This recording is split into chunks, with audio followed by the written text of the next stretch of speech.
Welcome to the show, everybody, and hi, I'm Sal. And I'm Tiffany. This is the only live comic book show that features the two of us here on ComicPop Returns. Make sure to like this video, subscribe to the channel, click the bell for notifications so you know when we're going live, which is Monday nights around 6:30 p.m. Eastern Standard Time. I am in for a heck of a show for you guys because I am the only one on the show. No, we're in for a heck of a show, folks. I'm leaving. Goodbye. Yeah.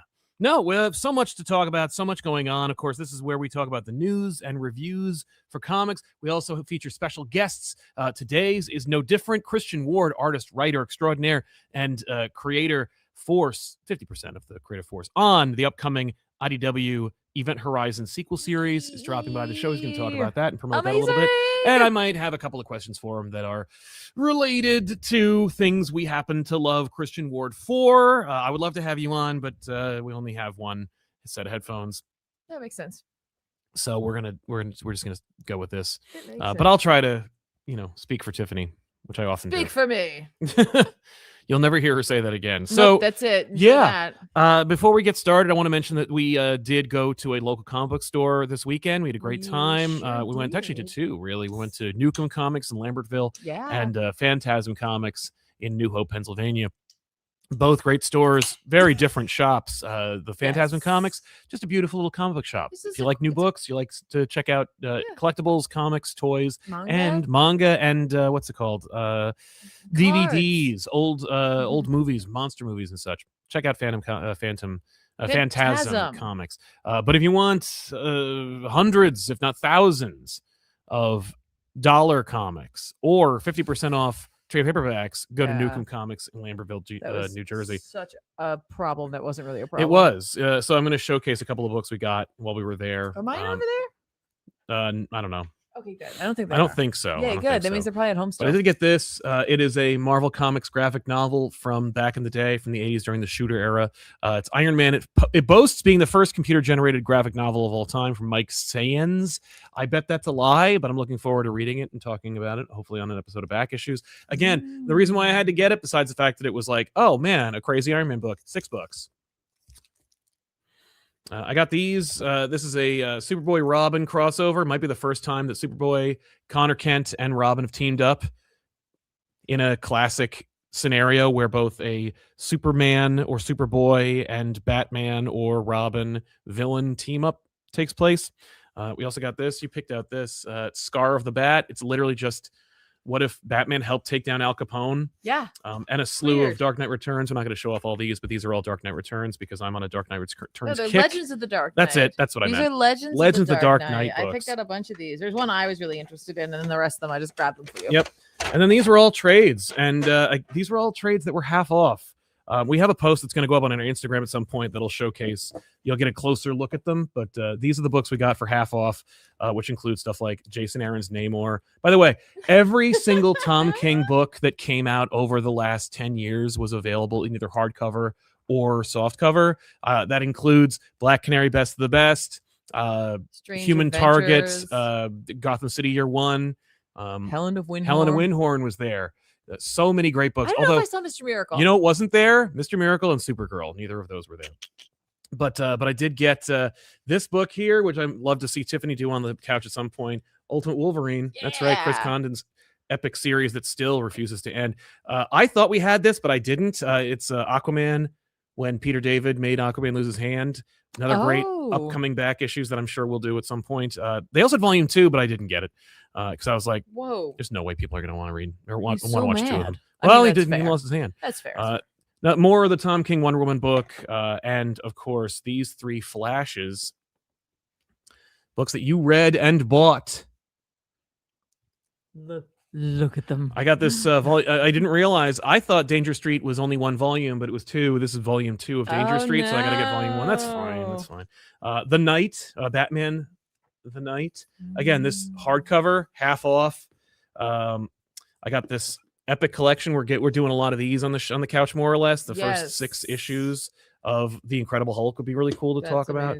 This weird book called The Project Pegasus Saga, starring The Thing. Again, this is one of those things where I had to pare down the books we had because I was like, we're in the hundreds of dollars range, and I really need to cut it back a little bit because we're going on vacation. I need to pay for food, but this was $5, so I was like, well, half off, so I paid $2.50 for that. And of course, this Moon Knight collection from Doug Mensch and Bill Sienkiewicz. Couldn't pass that up. And I thought I had this, but I don't.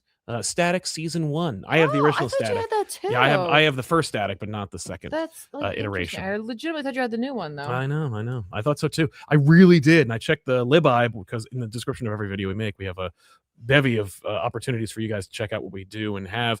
But there's a little library that collects everything we have that doesn't include stuff like this, actually. This book, the ISBN number is like down here, no barcode, and anything kind of printed before probably 1999 or 2005 ain't going to get scanned. And I'm not putting it in by hand. Yeah. So this book, I'll never remember that this book is in the library because it's not in the library. You know what's so funny about that? I saw that in the bins, like the moment we got there. Yeah. And you went to go look at the magazines in the back for a second. Mm-hmm. There was a very nice shop proprietor there. Yes. Who knows what you do. That's right. Great guy. But just very nice. I wanted to show you around just some areas to make sure, and we've been there before, but they'd moved some stuff around. So it was very nice of him to do that. Yeah. But I immediately saw that. I was like, Sal's gonna get this. If we don't, he's gonna get this. It was just so I don't know. There's just certain books I see and I'm like, Sal's gonna get that. Yeah, that's fair. Oh man, Aquarius was in this crossover. Great. AKA the Lord and Savior Jesus Christ, as you can see. He doesn't have a beard though. Oh, Aquarius sometimes has a beard, not this one. Man, I like Deodato Jr. on this book. I know. A lot. I'm just gonna be over here reading Flash, guys. You guys enjoy the show. So, by the way, speaking of the show, I should mention this show is sponsored by viewers like you. I know it seems like this show is sponsored by Phantasm Comics and Nukem Comics, but they're not. No, we just went there and we liked them. Yeah, we like that a lot. We were going out there. We were just in that area to be in that area. Yep. And in my head, I was like, we're going. Yeah. You didn't even ask. No, just I was mentioned it. You were like, you want to go? Are we getting comics? And I'm like, we don't have to do that. We could just have a nice time, just you and me. And you were like, no, we're going. So we did, and I'm not going to argue. I'm not going to pass up a good thing, or two good things for that matter. Right. Dinner with Tiffany, or we had lunch, spending 2 hours, and then we had dinner looking at comic books. Yeah, exactly. We did all those things. We did all those things. No, I love going into those types of stores. Yeah, they're fun. I like digging through history. Yeah, me too. I feel like an archaeologist. Yeah, you kind of are a comic book archaeologist. So yeah, that's that. As far as our namesake goes, what the episode is called. We'll get into that more specifically when we talk about the history of the DC Universe, the new history of the DC Universe, the Dakota incident. But it's very interesting. I should point out that at the very least, that book is sold out in a lot of comic shops. I think it was the #1 book from DC that week, and very successful. I love that. There was a real grassroots effort from the creatives and, of course, the audience that were interested in seeing it succeed, especially when there were teases that Milestone characters, particularly Static, were going to be featured in anything and then weren't. It was weird. It was suspicious that Static was in the Kids Are All Fight tie-in with DCKO, and they were see these characters in this upcoming Titans book, and then all but one were in it. Weird. Yeah. And especially weird. There's another upcoming Titans book. They specifically cited the Titans book. Okay. They were read issue 23 or something, and then you did, and he was suspiciously absent. And that's also weird because there was a time when Milestone and DC were very intertwined, but also separate universes, but also met each other. And the new history of the DC Universe issue unequivocally connects the universes. There's no argument whatsoever about whether they're in the same universe, and yet we're also weird about putting them together in any public way. Odd, but I don't know, and I don't know anything about that. Right. I don't know. I mean, I have to assume it's probably not politics in the way that we hear the word, and it makes us freak out and we have to go into a corner and hide and cry, but more the politics of estates and creatives and rights and ownership. I mean, there's a reason why you haven't seen Nightman or any other characters from the Malibu universe at Marvel, even though Marvel's owned Malibu for going on 25 years. I think there's more than one reason. Oh no, there's a couple reasons. The specific one is that one of the creators is in jail. I was gonna be because they're not very good. How dare you? Don't you want to read more about Prototype and Ghoul? I always feel weird when those two like Milestone and Malibu. Are like interchangeably referenced. Yeah, like they're compared. Yeah, no, they're not. Like, no. One of them has like a really like a wealth of characters who should be part of a larger universe, and the other one, it's okay. And the other one exists. The other one had really good coloring, and it wasn't the reason why Marvel really bought it, but like that was the excuse. Was Marvel bought them for the coloring? I don't know how they do it, and we need to know, so we'll buy a whole company. No. Similarly, you also won't see any cross-gen characters, but never mind that. Right, so, outside of that, I guess that's it. I mean, make sure to sponsor the video by using SuperChats. Here's the format of the show. Give it a like. We talked about the news. We're going to talk about some comics, and then at the end, we're going to pick our favorites, which we call Book of the Week. Yeah.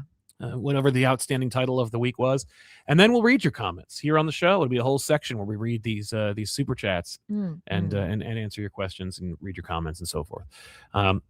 I guess that's that. I guess we can get into comics. But before we do, I should mention that Tiffany plays video games on youtube.com at ComicPop Plays or twitch.tv/ComicPop, whichever one you prefer to go to. You can check either place and they'll be simultaneously streamed.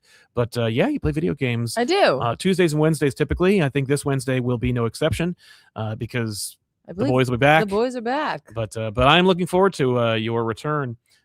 Because Tiffany is on the couch for, I think, not this upcoming week's, not the one that's available on patreon.com/comicpop right now, or that's coming out on Wednesday, but the following week, the week we're going to be away. Oh. Tiffany and I are going away for a few days. It's going to be very nice. Very nice. That episode is going to be coming out, and that'll be a lot of fun. Yeah, that's right. So, let's talk about some comics, huh? Why don't we do that? Yeah, I can't imagine why not. Superman 35 from Joshua Williamson and company. With a really fun cover. Yeah, it's a good cover. I like that cover. It's looking real good. Yeah, Superman's been at the top of his game lately as far as in terms of covers. In terms of covers and story and interest, people are like, "This is a good book." It's correct. We were not prepared for this, were we? No. I'll just pull it here. Yeah, I was gonna say, you want me to handle this while you talk? Fine. I got it. Okay. It's just oh yeah, that's right. I got to do a whole thing. Yeah, let me do. You talk. All right. You talk. Well. Here, let me pull it up here. This is, of course, a DCKO tie-in. Superman 35. Eddie Barrows doing the penciling on this one. Just answering more questions about what's going on behind the scenes at DCKO. If you're reading DCKO, I got a chance to read issue, whatever the final issue is. We were really down on DCKO. Little spoilers for next week's. I liked it a lot more. So, that's okay. I'm happy that's happening. That it's like better, but yeah, this book, if you want to know what the hell's going on in the next issue of DCKO, especially like the third act rug pull or moment, you should probably read this issue. Superman 35 is, of course, the tie-in series with DCKO. You don't need it to enjoy DCKO, but if you are a completist or you would like to know what the hell's going on half the time in DCKO, you're going to want to read Superman 35. Doomsday finds out his true purpose. That's right. All the way back from the Man of Steel issue where he debuted to now, there's been a purpose to Doomsday that has been previously unexplored and a secret that has been kept by Superman's mom, of all characters. Superboy Prime is still kicking around the DC Universe and looks like he will for the foreseeable future. So if those of you who hate Superboy Prime, get ready to hate the Superman series for a little while. But let me tell you, I dig it because I like the idea, the premise. I don't know if Josh actually talked about it on his show, All Stars, which is available on this channel as well, of course. It's the only show where you can find Joshua Williamson talking about comic books on a podcast format. Hell yeah. But we talk about the development of Superboy Prime and what his role in the DC Universe is going forward. And it may actually kind of inform what he's doing over in Superman and Spider-Man crossover. Whoa. Yeah, Josh has nothing to do with that, but it's more like it will be kind of like within the same concepts. Oh, interesting. But, at least that's my interpretation. Okay. It is certainly Priest's book. He has the final say, and it's his idea. Okay. Which I love, by the way, his pitch for what Superman and Spider-Man are doing, Superboy Prime and Spider-Man are doing. It's really interesting. Or fun. It's fun. I don't know if it's interesting. But it's cool. It's very interesting. Yeah, I'll be sure to ask Priest about it next time he's back on the show. Yeah. But yeah, Barrows' art is great. It's really fun. This is the book that like sold you on like Dan Mora's cover is of course this book. But the people that they have on the title when Mora's not here are still fantastic and could do the book without themselves and have a celebrated run. People would really love this. Yes. But yeah, I liked it. It's essentially just a lot of conversations. You get a great meetup between Superboy Prime and two characters that I've never seen and would like to see interact, and I'm sure you will going forward. Yeah, it's a lot of setup and explanation, but it's for characters you love and in an organic way that makes you want to read more. These are the kind of things that I like from comics, where it's like big shit's happening, the characters themselves taking a minute, or dealing with the ramifications of the situation that's surrounding them. You get a little bit more because there's some changes for everybody. The Omega Legion, Superboy Prime, Lois as Superwoman, Doomsday or the Time Trapper, all this and more in Superman 35. So if you like Superman, if you like DCKO, if you want to know what's going on going forward, if you'd like to see a superior Superman, so to speak, you should be reading Superman. So check that out. Amazing. Yeah. I love that. I did read Absolute Martian Manhunter number 9. This is an interesting series for a number of reasons. Of course, from the typical grouping of Dennis Camp and Javier Rodriguez. I'm not laughing at you reading that. No. I'm laughing at that was the one I didn't pull. I know. I don't know why. That's okay. I didn't. I just didn't. There, look, I did it though. Oh, I got it. There it is. Fantastic cover. The series is always, it's never without fantastic covers. Yeah. But this is on the heels of the announcement within, I think, a week or so since its release, that this book will go from an ongoing to a 12-issue mini. Right. Book is over. They did say maybe we'll do more. Right, but that probably means that like at issue 12 he had an end point. I think there could have been more story, but like that was a place where it's like I could stop it here. I got the impression from Camp's comments that they were given an offer to do, that is to say Rodriguez and Camp were given an offer to do something else during this series release, and they took it. Oh no, I understand. And they realized sometime between taking the job and doing this series that they will have to, something had to give. No, I understand. But I feel like, you know, if they're it'll feel like be 12, it's like I could stop. I got a place to stop. I suspect that the book will not end at 12, in as much as I don't think that John's going to die. Oh no. And the book will be buried. I do think that it is a mistake to end the book at 12 with the momentum the book has had. It's arguably the best Martian Manhunter book ever. Certainly in the last 20 years. It's so funny because it's like I know Jean has had solo books before. I just never think of him as a solo character. That's because he is a founding member of the JLA, and he's a hard character to write or to unlock. You know, in the most reductive way possible, Green Superman. At the most generous way possible, he's like a hard-boiled detective alien story, and it's, you know, and you could do any number of things in between that. None of them really sell. Certainly none of them sell over, you know, a certain number of it, unless it's the 80s. And even then, really, we're only going to do miniseries for him. Like there's that miniseries we have of his. It's like 3 issues. Great, cool, beautiful, but also 3. Even the New 52, I think they tried twice to give him a New 52 story. It just didn't work. Ostrander, of course, you know, famously gave Jean his due, but even then, that was over 30 years ago. Yeah. This is the certainly the most high profile that Jean has been, and he's not even Jean. But it's a good book. This one sees John sinking deeper and deeper into the clutches of Despero, or Despero, or Despero, depending on whatever interpretation you have. We get to see.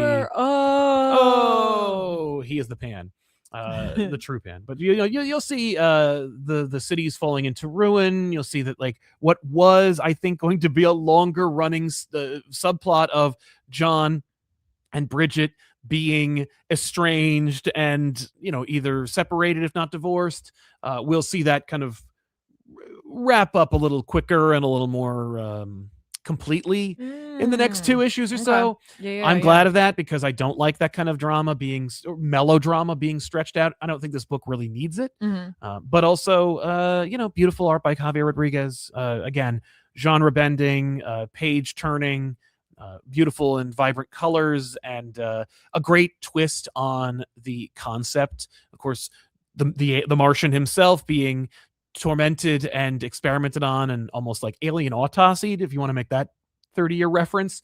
But yeah, John is being experimented on, or at the very least, he's being hacked apart by, I don't know if you want to even call them scientists, but,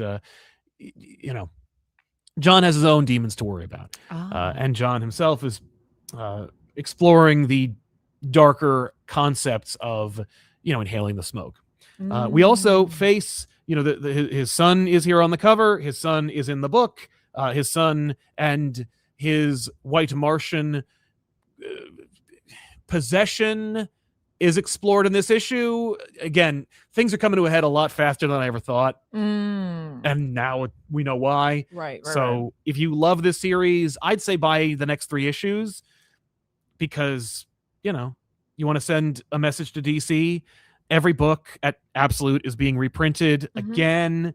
I think this is the most exciting time for DC as far as the Absolute line is concerned. Yes. I think it probably is outpacing at least Rebirth, if not New 52. Sure. I think New 52 was like a juggernaut. Sure. And more books were being sold because there were just more books being made by New 52. Yeah. But also more books were not being sold because they made so many books and people had to make their own decisions, and they put out 52 different titles and so forth. But another successful title. Agreed. And I hope that what Camp and Rodriguez pursue next is a worthy successor. I wonder what this book would look like under new leadership / creative forces. Depends on who it is. And that really, it would have to be something like deliberate and fresh and authentic. There'd have to be like, a true partnership between them. And you have to go, I've seen a couple of like variant covers for this series where they go a little more literal with it. Don't like it. Really? I don't like that. Interesting. Okay. I don't think this book can support that kind of approach or interpretation. It has to be like, I don't know, 1 foot in what one might argue is Vertigo. It has to be something kind of at least psychedelic, if not, I don't know, subversive. Check out Absolute Martian Manhunter. It's number 9. Came out last week. Amazing. But not my favorite Absolute book of the week, of course. We'll talk about that in a minute. Sure. What do you got, Tiffany? Shall we discuss this? Yeah. Yes. Shall us? Is that going to work the way I think that's going to work? I know I can do it that way, but I don't think it's going to work this way. You just have to, No, there's like another way to do it. I just was like, I'm not dealing with it right now. I knew there was. I think it requires a keyboard for this. I just wanted to mention Power Fantasy number 16 dropped. Kieran Gillen, art by Casper Wingard. This was it. This was the one you're going to find out. Is it over? Is it not over? Yeah. And I got to tell you, I read this whole thing. I reread 16 and read 17. I highly recommend that if you're reading this. I reread 15 and I read 16. I highly recommend doing that if you're going into 16 and you haven't read the other one since it came out. And then after it was over, this is a spectacular issue. They're all spectacular issues. This is a spectacular issue. Look at that cover. The cover game, the past 2 issues, and then the interior, compliment. Well, the text, the title page has been, they've just been unprecedented in my opinion. Because here is the one for this issue. Whoa. Yeah. The one before in the last issue was just all dark. Oh, it's just so good. So spectacular. This book is so thoughtful in every element of it, from the writing and the art to the overall design of the book itself. Spectacular. My absolute favorite part of this issue was in Kieran Gillen's letter, which starts with, "So yes, we're continuing." Oh boy! And then I teared up because this book is just it just hit me in the right way. It's very important to me. Yeah, just such a beautiful, beautiful series. Here is why they did this, and when I talk about thoughtful, why they took the break, why they did it like this, right? Because they said we always were going to have a break between 16 and 17, right? It's going to end up being maybe a little bit longer. But what did they want to do? they wanted to prevent the solicitations of issue 17 from coming out so it wouldn't ruin anything for people. Wow. That's a risk too, because that did affect sales. There's no way it didn't, because people didn't know whether they should pre-order or not. So I would say pre-order issue 17, folks, because I bet their numbers 17, are lower. They don't know when it's coming out. It could be that's the fair. end of 2026 or the beginning of 2027. So we're not going to see this for a while. But I think that is such a commitment. It is. To your audience. Yes. To your audience, because it's so easy to be spoiled accidentally. Oh, 100%. The more informed you are, the more like with your ear to the grindstone or nose to the ground, whatever. Yes, ear to the ground. Yes, and this is a dangerous roll of the dice. Like we've seen it with Saga. There's a severe drop off, and that was years. It's a little different. Yeah, but Saga takes a break every other Tuesday. It's a little different. But with this, like that commitment to like ensuring that you, the audience, would have the experience that they wanted you to have, which was just enjoy it. Just read the book. Don't know if anything's like what's coming next. Yes. Right. Because whenever they solicit, there's going to be a paragraph. There's going to be like art, right? Like even if you know that the next issue is coming, because from the last one, it felt like in there, the letter was wrapping up. No, the letter made me feel like there was going to be more. Oh. Right. But that did not affect me. Like knowing what happens in this book is the reason to not be spoiled. Yeah. This issue is the reason to not be spoiled, is to know which way this is going. Well, I'm glad I didn't spoil it for you, because I did know that it was continuing, and I was told by Image that but it was. But that's okay. Like no, knowing that it was continuing wasn't the thing that spoils it. It's the knowing what comes next. Right. Is would spoil. Like, oh, sure. Even just having any inclination of art from the next issue would wreck it. Yes. Well, I think we have to have Kieran Gillen pop on the show to talk about issue 17 when we have the opportunity, and I will have to switch places. You'll actually do the conversation. I don't even know if I could. I'm very excited to have him back. We're going to be doing that definitely. That's this issue was unbelievable. The imagery in this, the storytelling, the pressure, the all of it. Like every page, I was like, oh my god, oh my god, like what? How? What? Yeah. So I could see why, though, there was the like we could stop here. Right. Yeah. But such a good issue, gorgeous cover. Like I said, everything is so thoughtful about this book, even up to the making sure that you, the readers, weren't spoiled on it by just not allowing them to solicit it. Do you have any since we're not gonna be talking about power fantasy for a while, I know, do you have any final thoughts you'd like to share about the series now that it's reached its 16 issue break? I feel like this book is something that there's so many entry points for people. You can just read the book for what it is, face value. There's so many like historical mentions in this, so you could also read it from that perspective, like looking at like an alternate future based on events, like real world events changing. There's the analysis of superheroes in general and like what it really would mean to have them present in a world. There's actually like religious like implications and elements to this book as well. And then there's just like the study of like art and like word story play, like those two coming together to tell a story. Yeah. It's as deep as you want it to be, you know, and there's every time I go back to this book, I go back to the well, like I find something else. Like reading this issue, like there's just one character I had the back of my mind the whole time, and I was just like, oh damn, like they were right. Yeah. Like, and I see that, but I'm like, whoa, that's like a scary place to be too. Yeah. To like agree with some of these characters. Sometimes. So would you say every time I revisit this series, I find something new? Yeah, I would. Tiffany, ComicPop. I would say that. Legitimately, this book is poetry. It rhymes. It's just, it's stunning. It's gorgeous. Yeah. What's up? Nothing. The poetry thing? Yeah. No, it really does though. No, I believe you. And I mean that. I know you made that reference, but I appreciate, which I appreciate, of course. Sense of that term. I cannot wait for what is next. I'm gonna have to completely reread. That's a good quote too. I can't wait for what's next. Yeah, I mean that's like anybody can say that. Yeah, but you said that. I didn't say that. You said that like so many things. But yeah, like this book is. There's nothing else like it. There's literally nothing else like this on the shelves right now, and don't know when there'll be another thing like this in the future. Like this, I feel like I'm getting to experience like a historical moment for comics, something that people will find. That's a hell of an endorsement, and one I believe. You don't speak hyperbolically when it comes to these kinds of things. I really don't.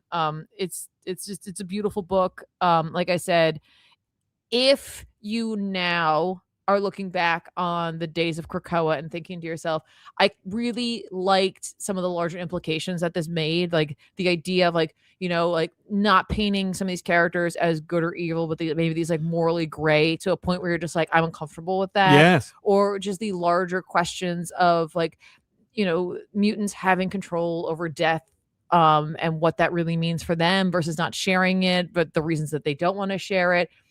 If that really appealed to you, there is so much in this book for you. Like, so much in this book for you. There you go. So, yeah. Power fantasy. Yeah. Well, I also read Skinbreaker. Yeah? Yep. Did you? From Robert Kirkman and David Finch. Uh-huh. I bet you did. I sure did. I legitimately don't know what that cover looks like. It looks like a fish attacking a like Oompa Loompa warrior. Okie dokie. You just do. There it is.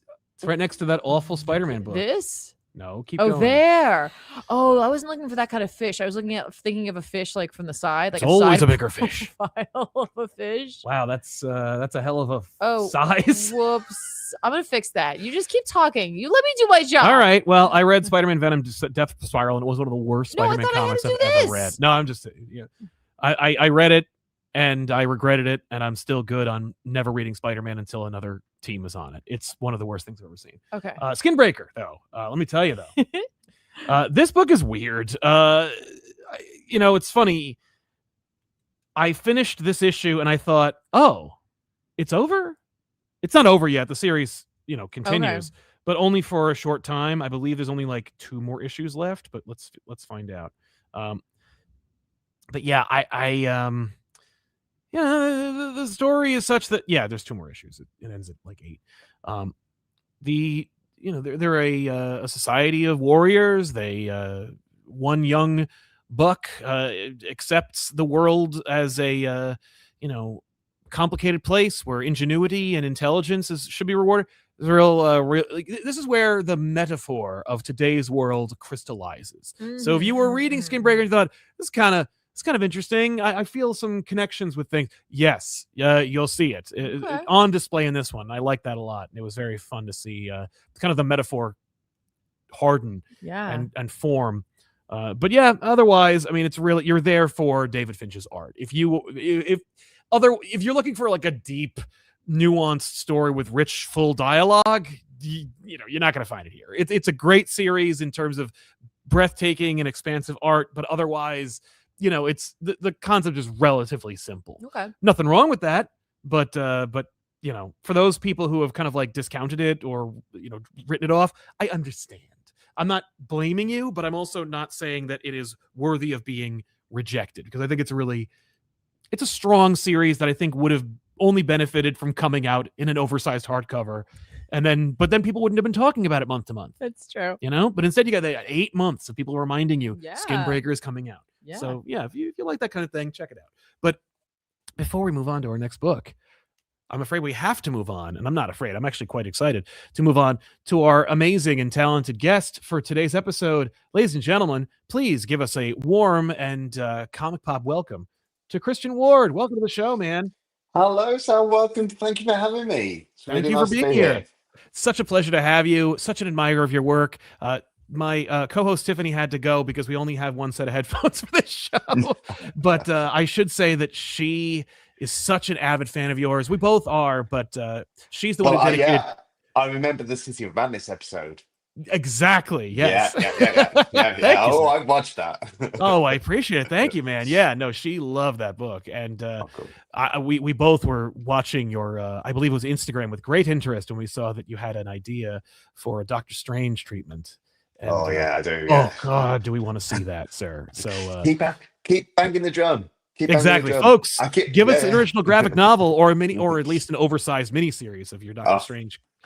We would love that. So we're here to talk about, again, another book that Tiffany loves, but I'm also a big fan of. IDW is coming out with a sequel to Event Horizon, which is also technically a sequel to the new Event Horizon series that they had just completed, but was a prequel. So it's really like a double sequel. Yeah, I'm doing the trilogy, but the middle one is the film. That's basically the way to look at it. Yeah, exactly. Yeah. No, and this is the thing. Like you're giving us, well, you and your collaborator Rob Carey are giving us the sequel we've been wondering about since 1997. Yeah. What? Exactly right.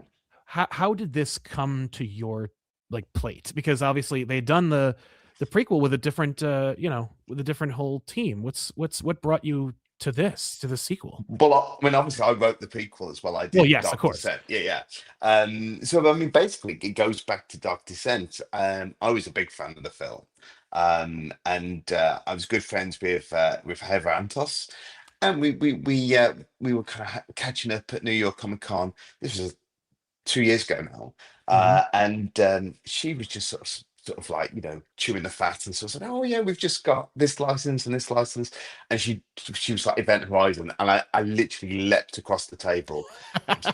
You must please. And and then kind of like March of last year, I got an email from an IDW editor, Nick Nino, and he was just like, what's I had to basically pitch my idea, and that got sent off to Paramount and to Philip Eisner, who's the original screenwriter and the filmmakers.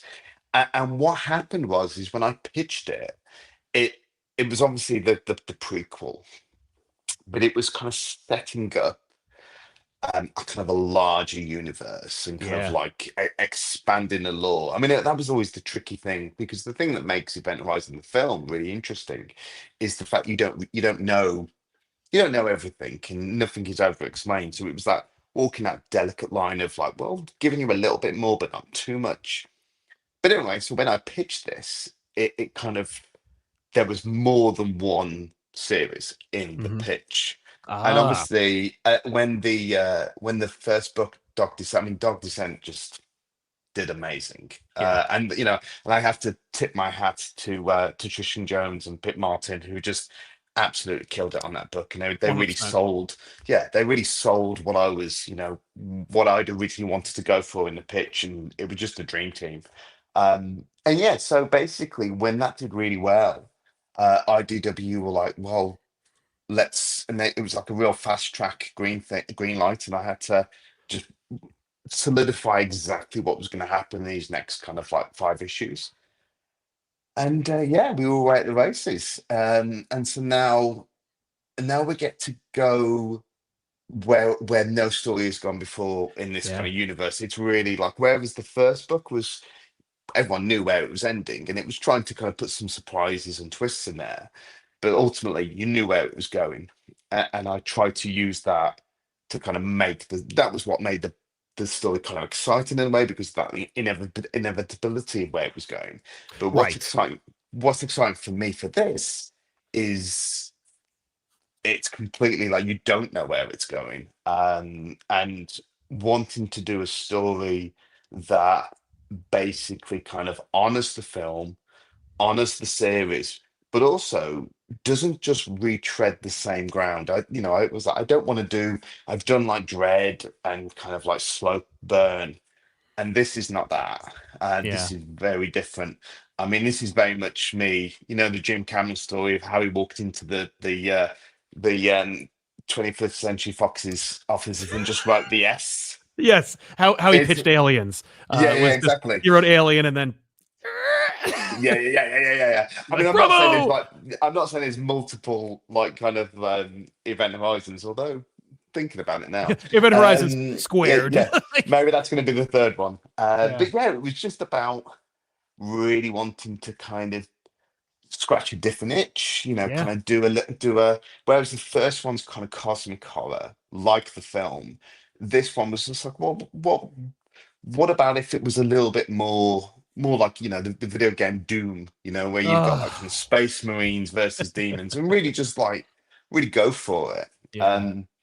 Because I think this is why I introduced in the first series, we had Paimon as a kind of like main villain, because if you're going to write a comic, then it needs to feel like a comic. Do you know what I mean? Totally. It needs to be a little bit more, I don't want to use the word silly, but fun, you know, a Over the little bit top, maybe. more. Yeah, Exactly. you gotta push it. Yeah, and what's Exactly. more, and you know as well as anyone that comics are such a versatile and expansive format that like you have an $800 million budget to do whatever you want. So it's like, Yeah, exactly. which I'm sure is limiting at times because you're like, well, the only limit is really my imagination and what I can do. Yeah. And I can imagine as an artist as well, you're kind of like, boy, there's some visuals I want to see. And was it hard for you to share and not go, well, I know what I want this kind of look like, but I mean, I think, I mean, well, let's use this opportunity now to talk about Rob Kerry. I mean, he's, yes, you know, when he kind of came on board, we knew that Trishan wouldn't be drawing this book because of his commitments to, you know, his new Godzilla book, which is looking incredible, by the way. yes, it is. Yeah, And it was really about, well, okay, so Tristan can't come back and join us. So and then really leaning into that, well, let's just do something really different. And the thing that Rob does really well is he does that kind of like sci-fi, futuristic, kind of like really almost like manga kind of action kinetic. It's really exciting. And I think people are going to be really surprised when they see it. yeah, And so in regards to, whenever I write for another artist, I take myself out of it, sure. because like I know that if I was, working with a writer and they were sort of saying, oh, do it this way, or do it that way, or do it this way, I would hate that, So I have to pass it on to I have to be the writer I would want for other artists. And and the thing is, I've been really lucky that I've been working with some really incredible artists that I don't have to worry. They know what they're doing. Absolutely. No, I can share at the very least that I've had a chance to look at the first issue, and cool. Man, it's Yes. such a good book. And Thank you. Carrie's art is also just so emblematic of the kind of the pitch you gave us, where it was like you're dooming or aliensing the Event Horizon universe. I got shades of that, but in a non-derivative way, and only in a way that deepens and broadens the material and makes me much more excited. It's, again, I said the same thing about Dark Descent that I am about Inferno, that it's all the Event Horizon I actually wanted, or the Event Horizon that I vaguely remember from the first time I saw it, where I was like, oh man, I love Event Horizon. And then you watch it and it's like, there's some great ideas and here, but it's it's like when you take a sourdough out of the oven and you're like, oh, no. You open it up, it looks amazing, and then you're like, oh, there's some holes in here. But the comics have only made the material that much more exciting. How cool, by the way, to feel, how good does it feel to be in such a place where the book does well, they're excited, you're dealing with a licensor, you are tapped. They're not like, well, it's going great, let's get somebody else, like, let's get some new blood in here. No, it's like, it's amazing. Well, you did the right thing, you gave us what people want, do it again, and have such a quick turnaround time. It's incredible. I mean, like, I think it's funny because, like, when I'm sure you'll relate to this, but growing up, in the 90s, one of the kind of like the comic books that really got me into reading comic books was Dark Horse's Alien series. Oh yeah. And just what they did with that kind of license. And it was my first experience of kind of reading kind of like a movie, and I read the comics before I saw the film. Yeah. That's well, that doesn't surprise me, because there was less barrier to entry when it came to like R-rated movies for kids versus comics, where they're like, oh, go to the comic shop, get whatever you want. You're like, sure thing. Exactly. But I always loved in those books just how wild the story was. I mean, I'm a big fan of Prometheus and Covenant. I know a lot of people aren't huge fans, but I love them. But when you compare those films to the early 90s comics, I mean, they seem so vanilla in comparison to the wild stories. And so really that was kind of like what I had in mind, just like really going for it. And to your point, I've worked as an artist, I've worked on licensed books before, and they can be really frustrating, because certain licenses are like, well, this needs to be just so, and this needs to be just so. Mhm. And Paramount, and the filmmakers in particular, Philip Eisner and co, have just been so supportive and excited. Like that's Yeah. the thing that's really got us. Like me and Nick, I've been working really closely with Nick, the editor, and just kind of honing it and like really going for it. I mean, like some of the stuff that you've read the first issue. Some of the stuff Yeah. that we've got in there, like there was no notes. Oh, There was nothing. Like no one they didn't come back and say, you can't do that. You can't do that. It yeah. was just, full throttle. So it's just, it's brilliant. That's so Um, exciting, man. That you so are scratching me right where I itch, my friend. That is no, everything thank that I you. want. I've been begging for. I don't want to call it space horror because that could mean so many things. That's so much baggage, but it is in as much as it's what I think of when immediately I think of the Dark Horse Aliens books, Yeah, and to some extent for the Predator stuff or the AVP stuff, really. yeah. But this is, this could. I mean, it has the potential. I don't want to think about what it could be or where it's going. Let's just focus on what it is, which is a terrific sequel, a terrific story on its own, and an exciting opportunity to kind of like acclimate new readers to Yeah. the concept that I think is ubiquitous, that everyone can enjoy, or at least every, red-blooded geek who digs spaceships will enjoy, which is, folks with great-looking spacesuits, wielding guns, fighting a malevolent alien force. Yeah, In this and case, demons, I'm in. exactly. I mean, I think kind of like as I did with the first book, I looked at kind of like, medieval kind of biblical imagery and Yes. kind of like, and that's still here, and I think to feel like an Event Horizon story, it has to have that. It has to have that root in kind of heaven and hell and those classic archetypes. Uh-huh. So that's all still there. But yeah, no, it's brilliant, and it gets weirder and weirder and stranger and stranger, and like and Rob's just been so excited, like kind of like reading the scripts and just going, whoa. Yeah. I mean, the one I'm working on at the moment, writing for at the moment, Oh my and God, it's that. in the Wow. in the pitch. I said this is the wildest. This is the wildest one yet. Out of the Yeah. first series and this one, it's crazy. That's fantastic. How many issues are you going for Inferno? So this will be 5 again, but I 5. do Okay. have, and I shouldn't say this, but I do have ideas. I do have ideas for Good. I mean, the thing is, like, yeah. I feel like it needs to be a trilogy. I don't know about you, Sam. I mean, I It's can't deny it. I have to say, it would look great on the shelf, and I think it wouldn't would it? appeal A to nice the audience at collection. large. Christian Ward's Event Horizon. Oh, come on. It's got a nice ring to it. Yeah. Folks, if you want to check out Event Horizon Inferno's first issue, the pre-order date is March 16th. So you have until March 16th to pre-order the book. You should do that, but it will be on stands by April 22nd, at least here in the States. So folks, if you are interested, I mean, how could you not be? Christian Ward has given us yet another opportunity to delve into the world of hell in space with Event Horizon Inferno. Christian, it's always a pleasure to talk to you. Folks, again, tweet your Marvel people to let them know you want Christian Ward's Doctor Strange. And of course, can't wait for more. Christian, where else can people find what you're working on next, for all their Christian Ward needs? I mean, I'm on Blue Sky. I forget what my handle is on Christian Ward Blue Sky. So I'm sure people can find me. And I'm CJ Ward Art at Instagram. So those are the 2 places where people can find me. Excellent. Christian, it's always a pleasure. Thank you so much. And by the way, thank you for checking out that episode. We really appreciate you, sir. Oh, no, of course. I've watched it like 10 times. Oh, you're so kind. We got to get more Christian Ward books in the show. Thanks, man. Take care. Cheers, man. Bye now. Bye.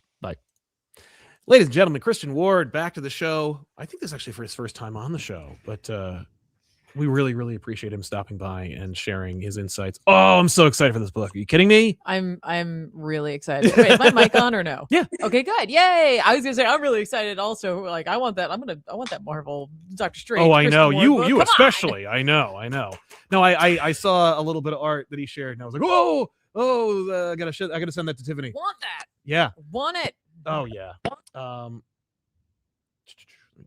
It's totally fine. You do your thing, sir. Christian was very kind. He mentioned that he's watched your episode of Back Issues about 10 times now. No, he hasn't. He's British. They can't lie. That's very flattering. That's very kind. Yes, it was. When he's the person who's a creator, like, we're just thankful that they're putting their books out. Exactly. There. We don't do it for that. We just do it to get to get people to buy books. But yeah, so folks, again, just to remind you, Event Horizon Inferno pre-order date, but the last point to pre-order is March 16th. Do it. But and you can pick it up on the shelves in April. That was my Palpatine, I guess. I know what it was. Do it. I'm aware. Oh boy. Well, I read this Iron Man #2. Boy, oh boy. Want me to do this again? Sure. I was doing pretty good with it. Yeah, you were doing great. Don't worry about it. A-okay. This is, it's interesting because like I saw some chatter online. Oh yeah. With respect to the a Marvel house style. And I've seen that that seems to be the case again. We're in a world where there seems to be a Marvel house style, on some level, kind of like the RB Silvas and the Pepe Larrazas, but more like the One World Under Doom kind of art and stuff like that. But Iron Man from Carmen Carnero and Joshua Williamson, it looks great. It also fits right in with Captain America or the Avengers or any other Marvel book you're reading right now. Yeah. But Carnero's really delivers it. It's funny. There's some beautiful sequences. Carnero really nails human expression and people in a way that some of her peers still have trouble with. Some of them get with higher profile books, I would say. Maybe Italians. But I love what she's doing, especially her Tony Stark. She's got that guy down. I know what he looks like in this world, and it's really, really well done. She did an interesting portrayal of MODOK and could have made it weird and gross. He is weird and gross, but but grounded. It still worked. It didn't seem like it was just I've seen MODOK rendered in some other comics where I'm like, you don't know what the hell he looks like, or you don't want to take a stab at what he looks like, especially if he's out of the thing. Right. But yeah, Joshua Williamson, lockstep with Marvel. There's no, this does not, okay. On one level, this feels like any Marvel comic on the stands today, in as much as it feels like Josh's been writing Iron Man for years. Yeah. Okay. That's what it fits in. It fits. But also, this is probably the best Marvel book on the stands right now, because it is done with such deft, professional aptitude. It is so well executed in a way that we take for granted over at DC. Yeah, okay. That it may actually confuse people when they read it. I'm like, okay. I was reading this and I'm like, this is just so just good to go. Okay. You know what I mean? Yeah. I feel like I'm losing you, but I get it, because I'm over here thinking you could say that, but we all know it's Moon Knight. Oh yeah, no, Moon Knight's great. Moon Knight is easily the best book on the shelves, but runner up is Iron Man. No, Jed McKay is Mr. Marvel and has been just killing it. Well, I mean, to some degree. Well, yeah. I mean, Nova's not going to make it, and his teen books are, a little shaky. But that Moon Knight book, though, a Moon Knight book. Yeah.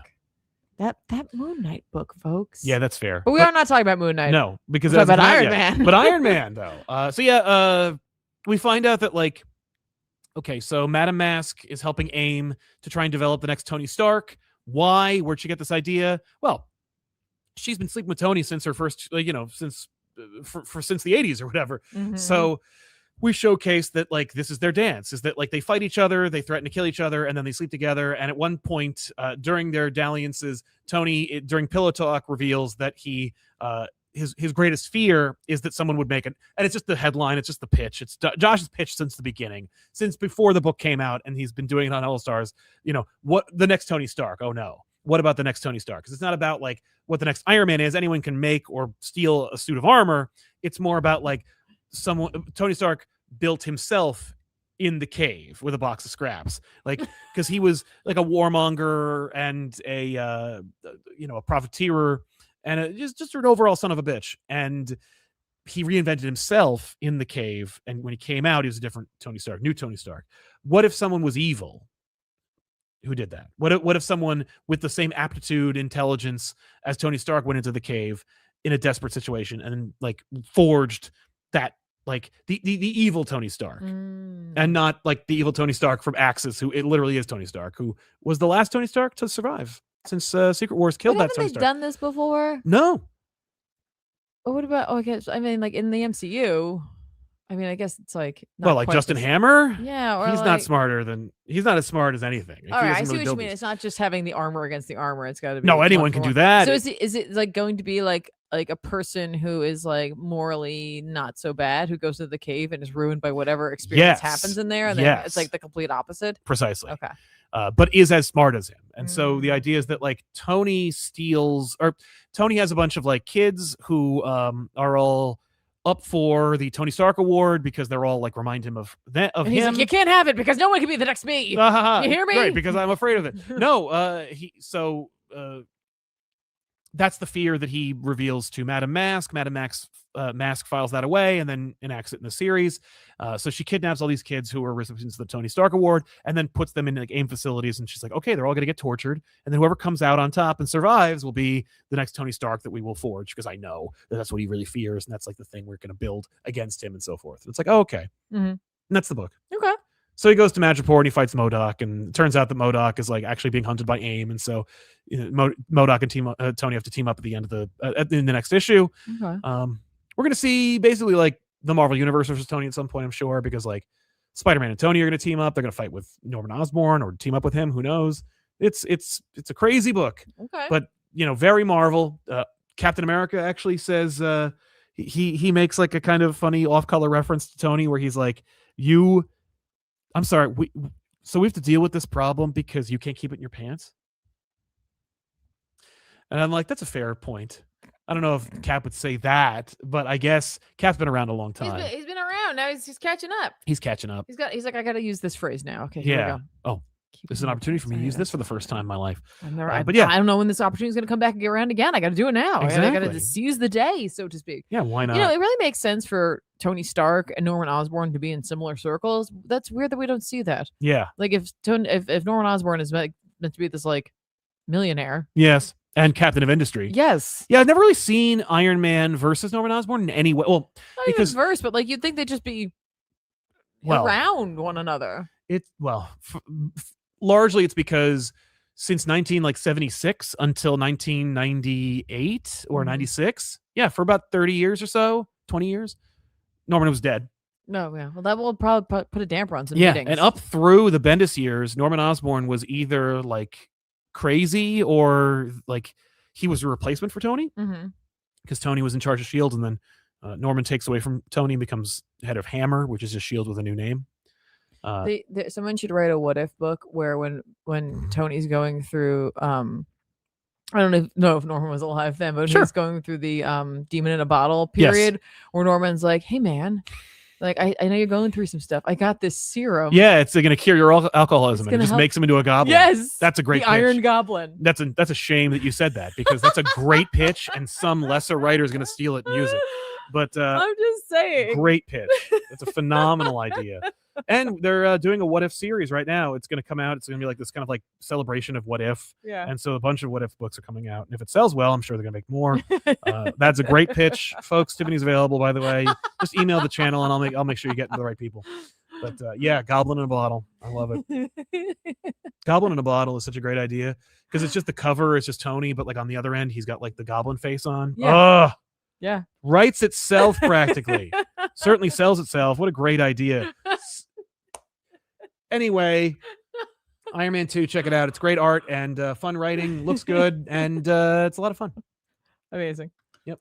What else you got? What else you want to talk about? I got something. Great. I got something. Oh, yeah? I got something for you. Oh, yes, you do. Watch out. Uh-oh. I'm excited.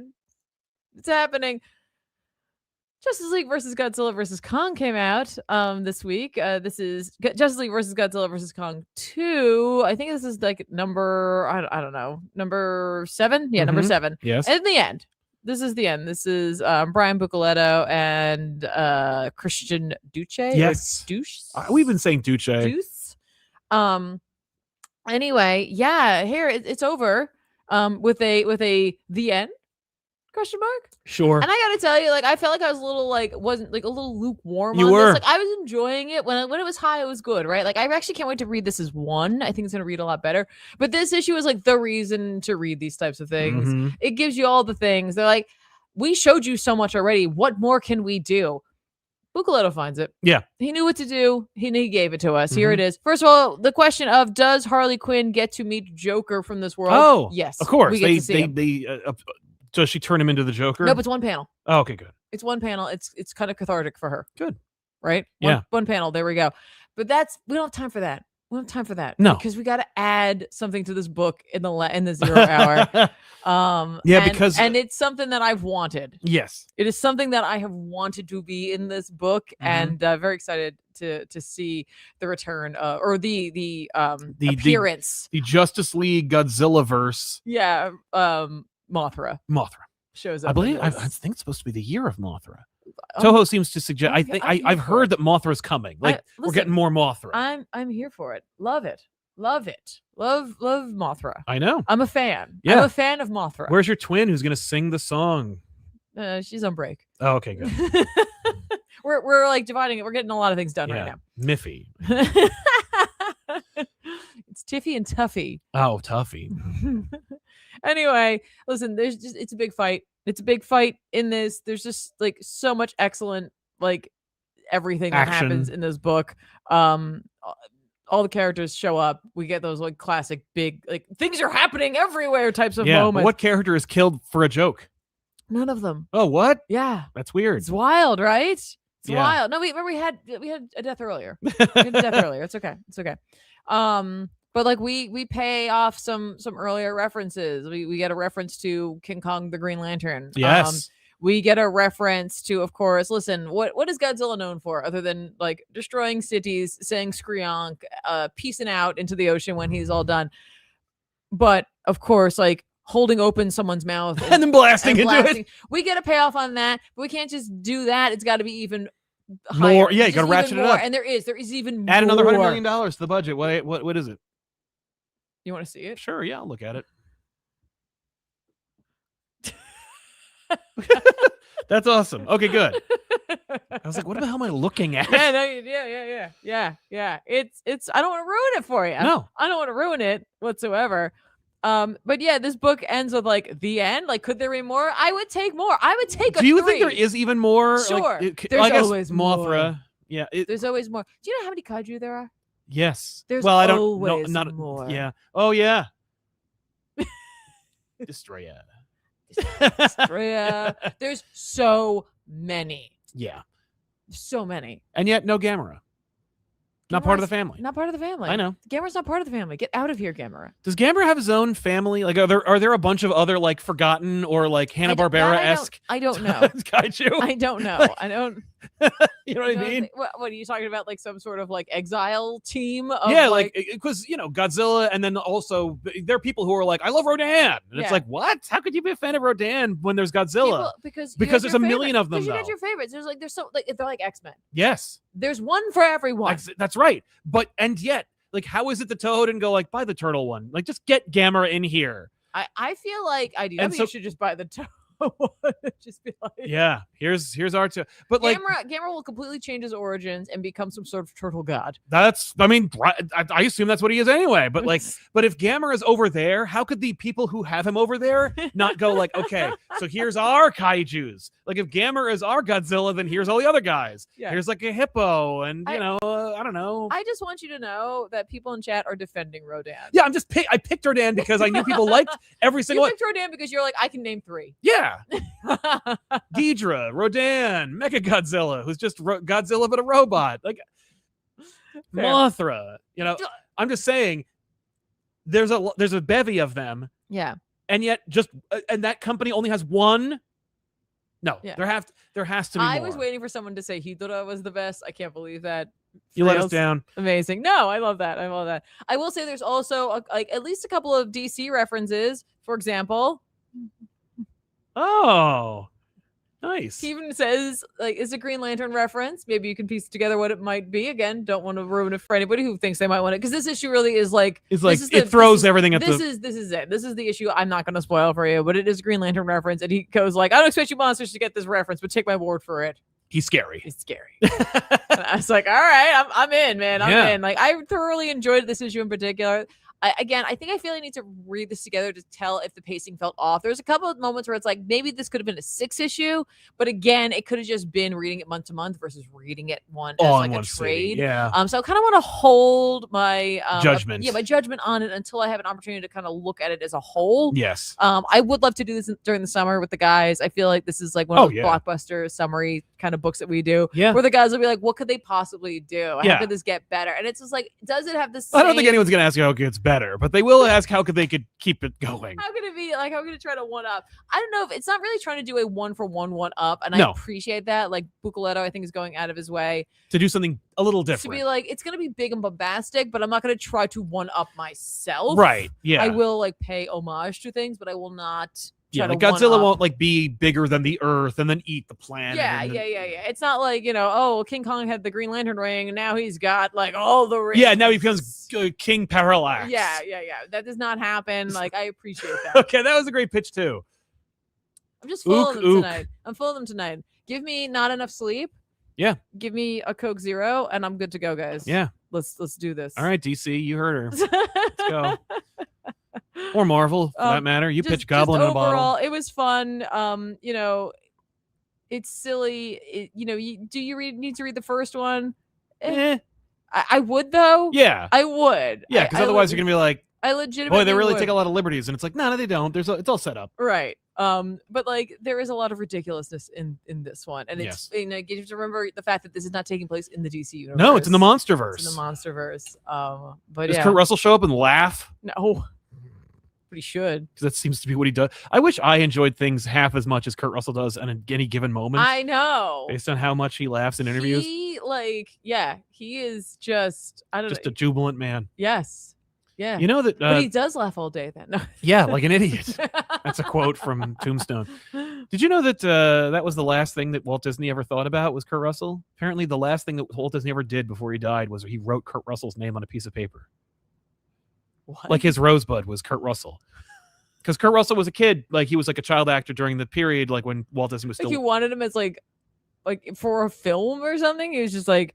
He knew he was dying. And he's like... Musketeer. Kurt Russell. Kurt Russell was he was a cowboy by then. He was like, oh, no. okay. But they brought him in and they showed him and they were like, this is the last thing he wrote. And he's like, that's effing weird. Yeah. Yes. To answer your question, he is the dad from Sky High. Yeah.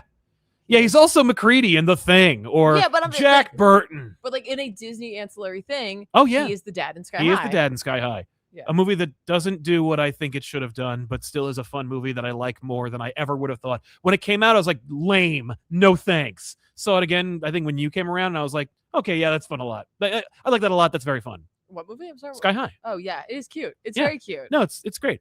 I thought it was going in one direction and it wasn't. Yeah, whatever. It's still cute. The direction I thought it was going in was I was like, oh, it'll be a little moral lesson about how you don't need powers to be a hero. Oh, nope. Yeah, I know. Like, because like it writes itself, right? It does. The kid has no powers. He makes friends with like all the sidekicks. Because you're a Batman fan, right? But listen, he makes friends with all the sidekicks, right? And then the sidekicks all like teach him something about heroism because they're all sidekicks. So like they all have like one thing that they can add to the menagerie. He ends up using their technology. One of the kids like a really good technical wizard, etc. And he approximates the powers of his dad or whatever. He becomes like the ultimate superhero. And then in the big momentous moment, maybe he's like it all goes to his head. He becomes an asshole like he does in the movie. But then it's revealed, right? Like either the jealous kid, that bad guy, whatever. But like it all falls apart. And they're like, he's a fake. He's a phony. He doesn't have powers. Yeah. And then like someone recognizes maybe we're all kind of phonies.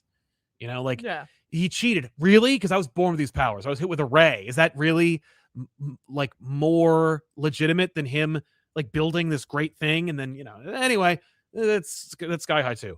That kid has a kid and then that kid has no powers. I am legitimately surprised they have not tried to make Sky High too. I'm like, how is it that they didn't even make a show of Sky High? Like that's, Couldn't Marvel just write comics for that now? Theoretically. They probably outsourced it to Dynamite, but well, yeah. anyway.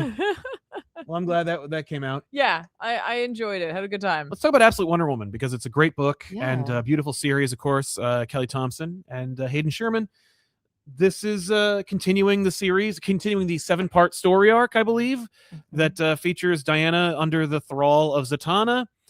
This one's just a big fight. Yeah. Did you read this one? Yeah. Okay, good. You're caught up. Diana fights Giganta. Yes. Zatanna reveals, of course, that she has been bound herself, or at the very least that she's under It's a Suicide Squad. control. Yeah, it's a Suicide Squad. She uses Diana's own abilities to like purge the would-be bomb, which is in the form of like a little monster. Like this idea clearly was pitched. It was her long plan. Yeah, it's a long con. Yep, for sure. Yep, great. And so Diana uses magic to fight Giganta, and it's awesome. Yeah, it's a great issue, very tight. They're hinting at other magical characters in this universe, really tethering Diana to a magical mythical world. Oh yeah, even more so. I wonder, is there? I would like to see scenes, because she takes out like a thing. She's like meh, or like huh, meh. Yeah, like she little like spell packets. Does she have to like spend a week like reloading them all? Yeah, I mean, like Alfred loads the utility belt. Of course, she's very thoughtful about the things that she uses, and like I'm like crap, that's gonna be a lot of work. I gotta make one of these. Yeah, I just think that's cute. Yeah, but great stuff.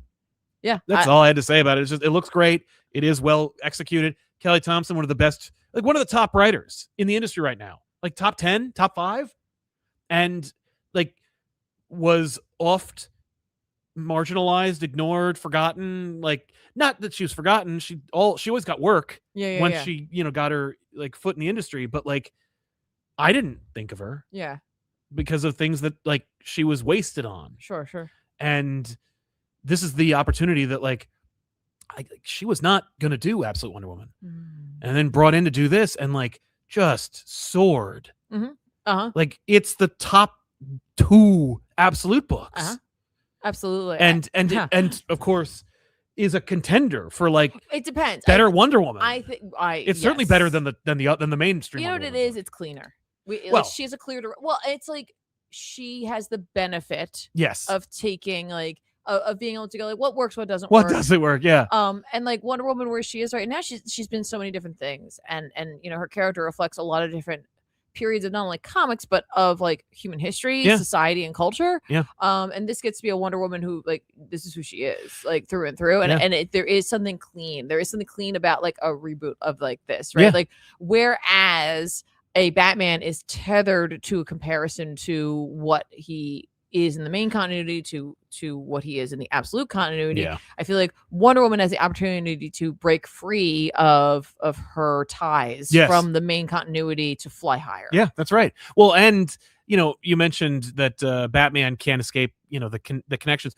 I would argue Scott Snyder also can't help but have. I mean, no, Scott has Dark Knight Returns on the brain. Yeah. Like every opportunity he has, he's got. And by the way, I don't blame him. It is not to a detriment. No.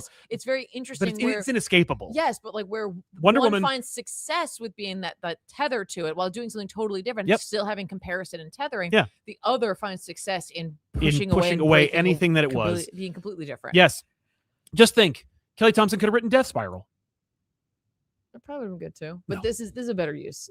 This is she could be completely wasted by Marvel editorial. There is that. I mean, Joe Kelly's a great writer, and Death Spiral is balls. Yeah, but I don't know. I didn't read it. Don't.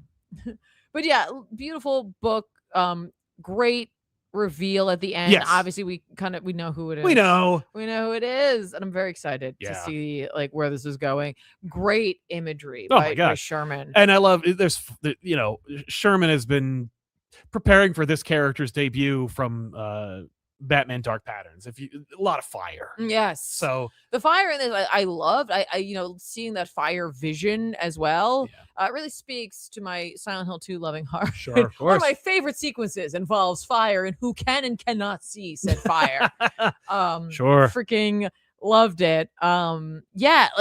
This plan completely kind of backfired on the villains at large. Wonder Woman staying true to who she is. Exactly. And prevailing because of a couple of things. One, I mean, I would have loved to have seen how she was going to get herself out of it were it not for Zatanna's other plan. But happy to see that Zatanna is maybe not the villainess. Well, I would hope not, because it's Zatanna after all. Like I would like to see this character continue. Yes, for sure. Or not become like marginal or relegated to being a Wonder Woman villain. Yes. And again, like I love the Sherman panel layout. I think we've seen panel layouts like this before, but I am starting to associate them with Hayden Sherman. Yes. Having like this is a signature style. Like having like a main sequence and then having like these decorative panels above and below. Yes. On not a double page. No, not just a single page on like a single page. Like that to me is becoming like a hallmark of their work. So yes, interesting. 100%.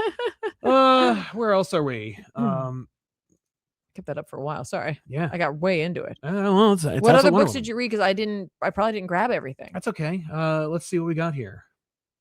Book-wise? Oh yeah. Well, then it's just other history of the DC. Is there anything else you read? I read Predator Bloodshed. Don't worry. Don't waste your time. What's next? That's it. Okay, then throw it up. Bam. Wait, I messed up. I messed it up, and I don't know where the window went now. Keep going. So the new history of the DC Universe, the Dakota incident, from Morgan Hampton, Joseph Illidge, Nicholas Draper-Ivey, Stephanie Williams, Edwin Gallman, Valentine DeLandro, Fico Ossio, Steven Segovia, Carlo Bagualian, etc. Where's the keyboard? It's over there. Why? What do you mean? I need the keyboard. How did you get into the... Just go to the website. Where's the website? Open it over there. Here? No, not there. Well, yeah, I know, not there. Just go to the... Oh, it's at the top? Yeah. Oh. I go back one. I didn't know it was at the top. No, good. I got that. I know how to navigate. So this book, it's interesting because the new history of the DC Universe was a series that had come out already. Yes. And I don't know the origins of this one shot. Okay.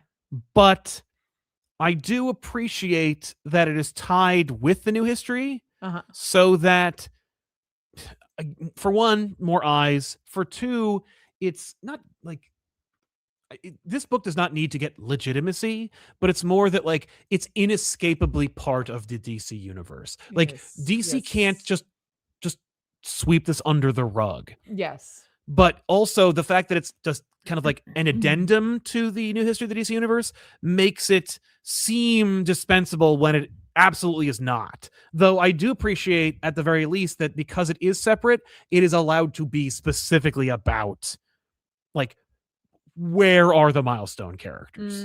Like this book is answering that question. Like where are they? Why didn't they come up in the new history of the DC universe series? What's been going on? And so this is like Dakota was its own hotbed for superhuman activity. These characters were birthed from it, and they were authentically themselves. And in the context of the DC universe, that means that it will cause a lot of attention from those power players who might not want to see that kind of hero rise in this scope. Yes. And so the Milestone characters who are essentially they get like their own kind of like not civil war, but it's more like a like their own incident. They call it the Dakota incident. Yeah, no, like, I've read some of it. I never remember how long these books are, and I never give myself enough time for them. Like I realized that like this is probably the only one I've read any of. Yeah, you didn't read any of the new history. I didn't, but I read some of this because I wanted to just I kind of got like a refresher on like the beginning part of like talking about their origins. Yes. And, like just watch like reading through that. I remember that you weren't as big a fan of the change. No, but the move incident is much more I think historically relevant. No. I think they're both historically relevant. Both historically relevant. I think the move one is more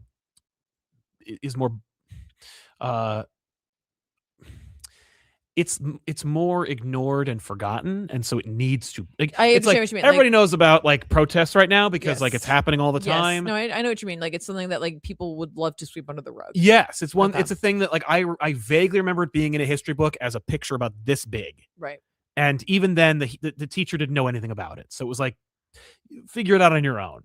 That was what Move was about for me as a kid, and then I had to look it up, and I'm like, holy shit. By the way, I misspoke in the last episode of Hardware. I called them gangbangers, but they were actually protesters. It wasn't like I don't know. Just misspoke, so sorry about that. But the full the description of the move incident and its inspiration for the Big Bang and Static's powers, at the very least, are fully outlined about 5 years ago in our Static episode. Yes. So check that out if you're interested. Yes. But yeah. This is cool. And I think while I was not a fan of like the season 1 initiatives, like I love the idea, but like 2 things wrong with that. Number 1, there's nothing wrong or really old about the histories and the origins that were made up by Dwayne McDuffie. 2, calling those books season 1 was the mistake. The benefit of hindsight, looking at like, because I saw they were all like that. Icon and Rocket season 1, Hardware season 1, Static season 1. We got Static right here. Yeah, we got Static. We got a Static right now. But yeah, calling it season 1 implied different things than what a comic book normally does. Right. Like already, and look, I appreciate like setting yourself apart, but I don't think that this is not the kind of language that comic book readers understand or associate with comics. And I think that like it's just another example. Like we've seen Marvel did it too. Marvel did a couple of season 1 books, which I again didn't do great. And I think it's because they were like, don't use TV language to describe comic book language. Call it volume 1, because then people are gonna go, where the hell's volume 2? Season 1, they're gonna go, what the fuck is that? Is that a show? Is it a pitch? Right. Is it a thing? Is it in the universe? What's happening? I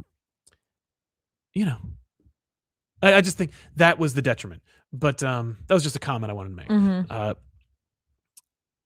So yeah, basically the heroes or the duly appointed representatives of the Dakota community of heroes basically signed like a deal where they're just like, we'll go away.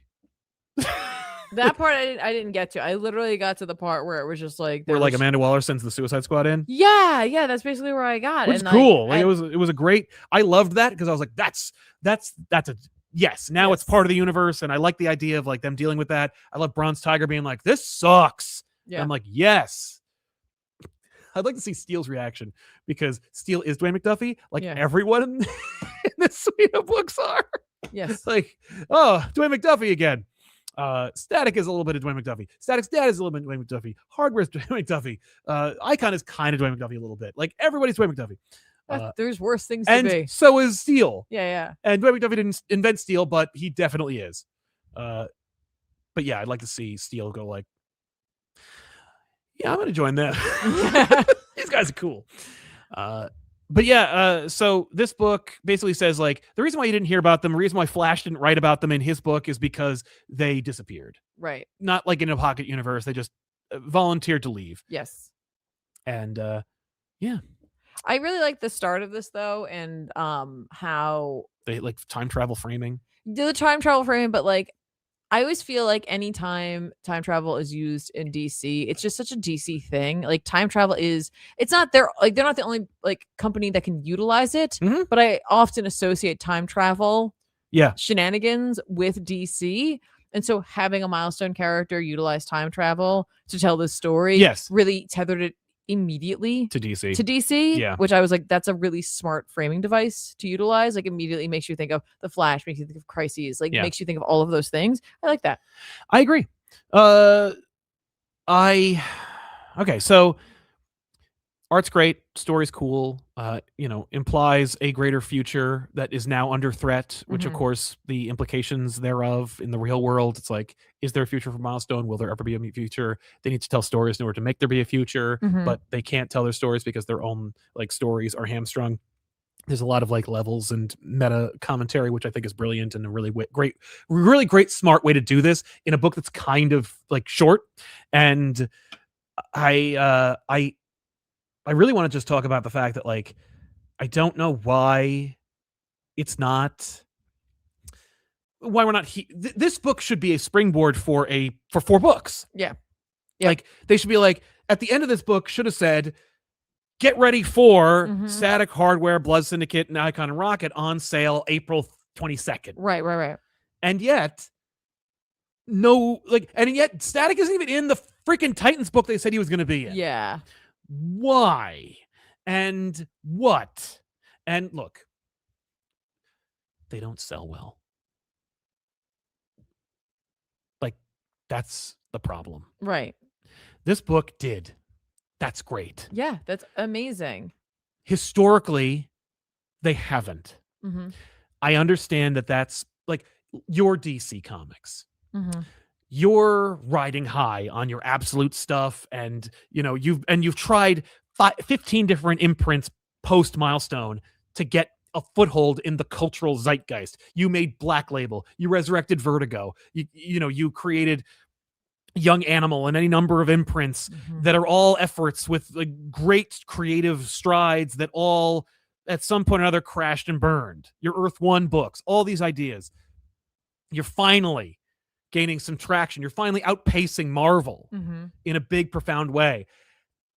And you have an opportunity to bolster this universe, these characters, and more importantly, which is the purpose of Milestone, young Black creators in comics. Yeah. And because you've been in this industry for 25 years or more, that arguably these books that you're advocating for, that you think you need, that people are clamoring for, they don't sell well. Right.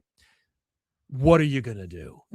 And how are you going to make it happen? Because as much as it is about dollars and cents, you're also an artistic company. You make art, and the purpose of art is inclusion and to make is to make representation matter and count. Milestone is that, has been that, though it only existed for 4 years. And in 1993. And everyone thinks it was just a Superman crossover. Like, and when I say that everyone, I mean like anyone who doesn't know anything about Milestone. Like the thing they think of is like Icon and Superman fighting each other with like two planets smashing into each other. Like it's such an uphill battle for everyone involved. And yet I can imagine those who have to climb higher, particularly Black creators. It is like, well, between the two of us, DC Brass and me, you're already halfway up the hill, if not, almost all the way there. So, maybe you could help us out. Right. I don't know what the solution is. My job isn't to offer a solution. I don't work there, nor do I run it. I'm just suggesting why we don't see it, why there wasn't an announcement, why there hasn't been any announcements. I also know that like with the new Milestone was blocked, like because of rights and estates and creatives themselves. And I think that's the biggest that's the actual block. Like that's actually it, because it's like what would help these the most, in my opinion, again, without really having a true solution, is the fact that it's like a character like Static in particular. Yes. In particular, he is more well known than a character who doesn't like, because he had the show. Yeah. Right. Like, but like whose comic book imprint only lasted for 4 years. Right. Yeah. And that enough should be like, put him on a team, because if you get him more well known, like, I know, who like don't know about that imprint, maybe don't know about that cartoon. Yeah. Like they start seeing Static, then they're going to want a Static book. Right. Because there's something very like, he's very charismatic. He's very charming. Static should be Spider-Man in the DC universe. Yes. Now, Jeff Thorne made fun of me on the internet about this, because like, it's like, of course you like Static. Like you love Spider-Man. And I'm like, guilty. Yeah. Yeah. Yep. I like Static more than Miles. I find that Static naturally fit that role.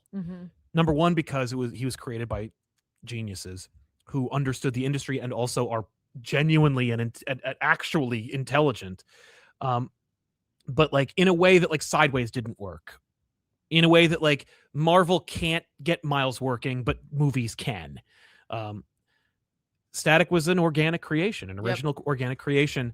And the only thing derivative or even inspired by that it came from was we're creating we're using 3 archetypes: Superman, Batman, Spider-Man. That's what we're missing. Make a Spider-Man. Yeah. Static is the young kid who doesn't have to, he's not part of a team. He's not part of their universe. He was a poor kid who was in the wrong place at the wrong time, and he's doing the right thing. That's the story. It's so translatable and exciting and perfect for comics, perfect for movies and TV shows, which is why the cartoon was so successful. And he also teamed up with Batman, which didn't hurt. That's the thing. Like, I like the idea of him being on a team. I hate the idea of him being on the Titans, because I don't consider the Titans to be a AAA team. I know that they are on paper, and I know that they are in the hearts and minds of people who love the Titans. But I also don't like the idea of Static being on the Justice League. No, because he wouldn't fit. He's too young. Yep. Or maybe he would, but in the 2000s, like when they were pushing Kyle in a way where they were like, "Oh, young guy, I don't know what's going on." That'd be kind of fun, but like he would always be on the outside. I know. Or he'd be like a sidekick to the team. Just by the nature of the characters, and that's like, hi, I have 108 years of history. What about you? Well, it's the same reason why, like, even if Damian was hanging out with the Justice League, 100%, I would still be a sidekick. Exactly, because well, you're wearing a Robin suit. Yeah, and you're young, like you're going to be pushed to the outside. Now that said, I would read a book that had Damian, Static, hanging out. Yeah, like that would be fun. Oh yeah. I think. Well, I hate Damian. So I believe that Static wouldn't have any patience for him, but Static also has more patience than I do. He does have more patience, but I think they're very not alike. They are very not alike. That would make something quite interesting. I think that you're onto something here, which is actually kind of just by you're hitting on something that they did, which is they made that Batman Beyond Static book. But like, if Static's going to be optimized, he has to team up with Batman characters. Yes, just like he did in the cartoon show. Yep. Because it was a Static Shock cartoon. And then the next time you saw him was in Batman. Any character. But yeah, like Deadpool or any character. Just put him with Batman. Put him with Batman for a little while, and not make him a Robin. Not make a Batman and Static book. Just like have Static have Static's appearance be in a Batman series. And I appreciate in the chat we're seeing some people who are like, the Milestone books are strong enough on their own. They could just be a creator own thing. Yeah, they should be like an Image kind of thing. And I completely agree. That, but there is power on those leathery wings. I agree. Like, I 100% on those bat wings. There is the ability to just boost. Would it be cool if Milestone was its own universe? I would love for that. Absolutely. I mean, like for them, it is. You can read 4 years worth of books. They're great. Exactly. I argue, but they're great. Hard work gets weird, but but it's authentically theirs. Mm-hmm. I don't love where it goes, particularly in art way. Okay. Young Humberto Ramos actually draws it for a little while, and it's like, but yeah. Anyway, I don't know where I'm going with this. I'm just more or less saying, like, this is a great book. It's a great. I'm really glad that they did this. I'm super glad it did so well. I am surprised there's no plan for after. Yes. Well, I think that's what you're bet feeling. there isn't, because they didn't know. Right. And now that it is, what I would recommend, if I may, is start with one. Mm-hmm. And don't make it a Milestone team book. Right. Where it's like, it's the book you'll see with all the characters. That's really funny that you said that, because when you mentioned a young animal, I was like, man, I wish they just started with just Doom Patrol. Yeah. And then seen if there was room for something else. Right. Oh, you mean like said that, and immediately I was like, they should have just started with one freaking book. Yeah. What was that book with the girl in Gotham? With the crazy face? Yeah. You know what I'm talking about? Yeah, I do know what you're talking about. Which it looked great, and I never read a single issue of it. I do. We have all of it. I know what you're talking about. Yeah. Someone in the comments will remember. Will know. But Doom, yeah. Their collective intelligence will remember. My pitch, more or less, is outside of this is Mother Panic. Thank you. Thank you, everybody. It was Mother Panic. I knew it. Yeah. Didn't read a single issue, but I read most of that Doom Patrol book. They need to make a Static movie. Yeah. Like today. Yep. It's a shame, because like Will Smith was a big fan, and now he's a disaster. Yeah. But he was a big fan, and it would have been nice. Not that he needed to play Static, but more like, well, you want a live action? Yeah. I think they should go animated. I agree, but I also think they should go big budget animated. Yeah, like Spider-Verse animated. Yeah, Spider-Verse animated, Turtles animated, like big K-pop Demon Hunters animated. Yeah. Big budget. Yes. Animated. Yeah, I agree. To appeal to an audience, it's like maybe I'm just like stuck in the past of where Static's like fandom can be, because I think people can be fans of Static as an adult, but like he should be for kids. He should be inspiring. Yes. For kids. But I think, because I've never seen a character who's so successfully Spider-Man besides Spider-Man, and that includes all the other Spider-Men. Yeah. Except for Static. And I really think he could work. Like, I think that he could be like the third pillar of the DC universe. I agree. Like, I think he could outsell Superman. Mm-hmm. And I don't know how to do that today. And yet it's so frustrating because like he was invented in 93 and it's like that was the perfect time. And all they got was a cartoon, which by the way is impressive in and of itself, but like, you know, it was like it could have gone so much further. And he, because of that, could have helped bring the rest of them. And also he could have like broken out of like just I'm this one idea, or I'm the biggest of the characters that came from my world. He could have like established a continuity at DC, which is let's trust Black creators. Let's integrate that, because Dwayne McDuffie has famously said, like, if you have more than 3 characters that are Black on any team, it's a Black book now. Just end of story, end of conversation. Right. And like just having that mentality at an editorial level, which I'm sure they don't have anymore. I know those people don't work there anymore. I'm just saying like that was the mentality. And I'm like, on one hand, I know that like Javens wasn't working there. Scott and Josh and everybody, you know, at the consultant level didn't work there back then. But, you know, that mentality I'm sure is still at some point in the comic industry, if not at DC. And so it's like, there's going to be some level of pushback. And like, so there's an enthusiasm here now. There's a hunger here now. Let's go. But it needs to be done intelligently. Yes. Like it needs to be done like strategically. And I think launch now, like, but don't launch all 4 of them, because what you'll end up doing is you'll end up cannibalizing your own sales. And then you're saying to DC brass, look, they don't look. See, I knew they wouldn't sell, and they didn't. Yeah. It also like will then pit those creators against each other, trying to race for the top. Where it's like just start with the one. Yeah. Make them ask for more. Yes. Make your audience demand more. That's where we're going with this. I think the new history of the DC Universe, the Dakota Incident, is a great issue. It's a fantastic display, by the way, of Black creatives, all Black creatives, some of whom we had on the show, which I'm really happy to say. But yeah. Great issue. Check it out if you can get it at your comic book store. I would recommend picking it up. We have a question in the super chat, which I will address, which is why I don't have a copy on me, because number 1, my comic shop didn't have it. They're gone. But number 2, because I get early access to DC books. So if I can save money to buy these, I do. But I'm going to be trying to get a copy because I would like to have it in physical. Well, yeah, because you do like the historical nature of it. Yeah, I don't buy series, but I do buy single issues, and this is one I'm going to have to go back and get. But also, I mean, like this is one of those books where, because it did sell so well, the fact is, it's like you did get to read it. Like you're giving someone else an opportunity. So if there's a second run of it, that's true. Yeah, then I didn't take it out of the hands of somebody who might have needed it more than me. Yeah, or not had any other access to reading it other than getting that physical. Yeah, so big time. It's important. So yeah, check it out. And you know, congrats to the Milestone legacy, and especially to those creators who brought it to us. Yeah. But you know, this is a opportunity, and while I understand hedging your bets and being careful, you know, not at the expense of the moment. Yeah. So what's the book of the week? What's yours? I think I got to give it to New History of the DC Universe, the Dakota Incident, because of what it implies and what it means. Yeah. There were a lot of great books this week that I would love to highlight, but this is mine. I love it. I love that. Yeah, that's fair. Where did the other ones go?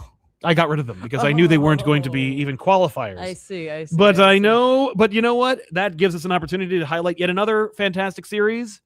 Yeah, this is my book of the week. I love what I read so far of the New History of the DC Universe. But I have to be true to myself. Yes. And go with Power Fantasy. Totally fair. It's a book that I've loved every single issue. Yep. Like every single issue has been consistently amazing. And this one was particularly spectacular. Like I said, everything about this book is so thoughtful. Yeah. So thoughtful, so wonderful. Cannot recommend it enough. And now, since there'll be a break, seemingly potentially to the end of 2026 to the beginning of 2027, you got a chance to go grab it, read it, catch up. Yes. Pick up all the trades. Pick up the trades, read it, find out if you like it. Oh, they could make a big oversized edition of the first 16 issues. I would love that. Yeah. I really, really would. That'd be amazing. This gives us an opportunity to meet Kieran Gillen and have him sign some of our books. Oh my gosh. That'd be lovely. But Lovely.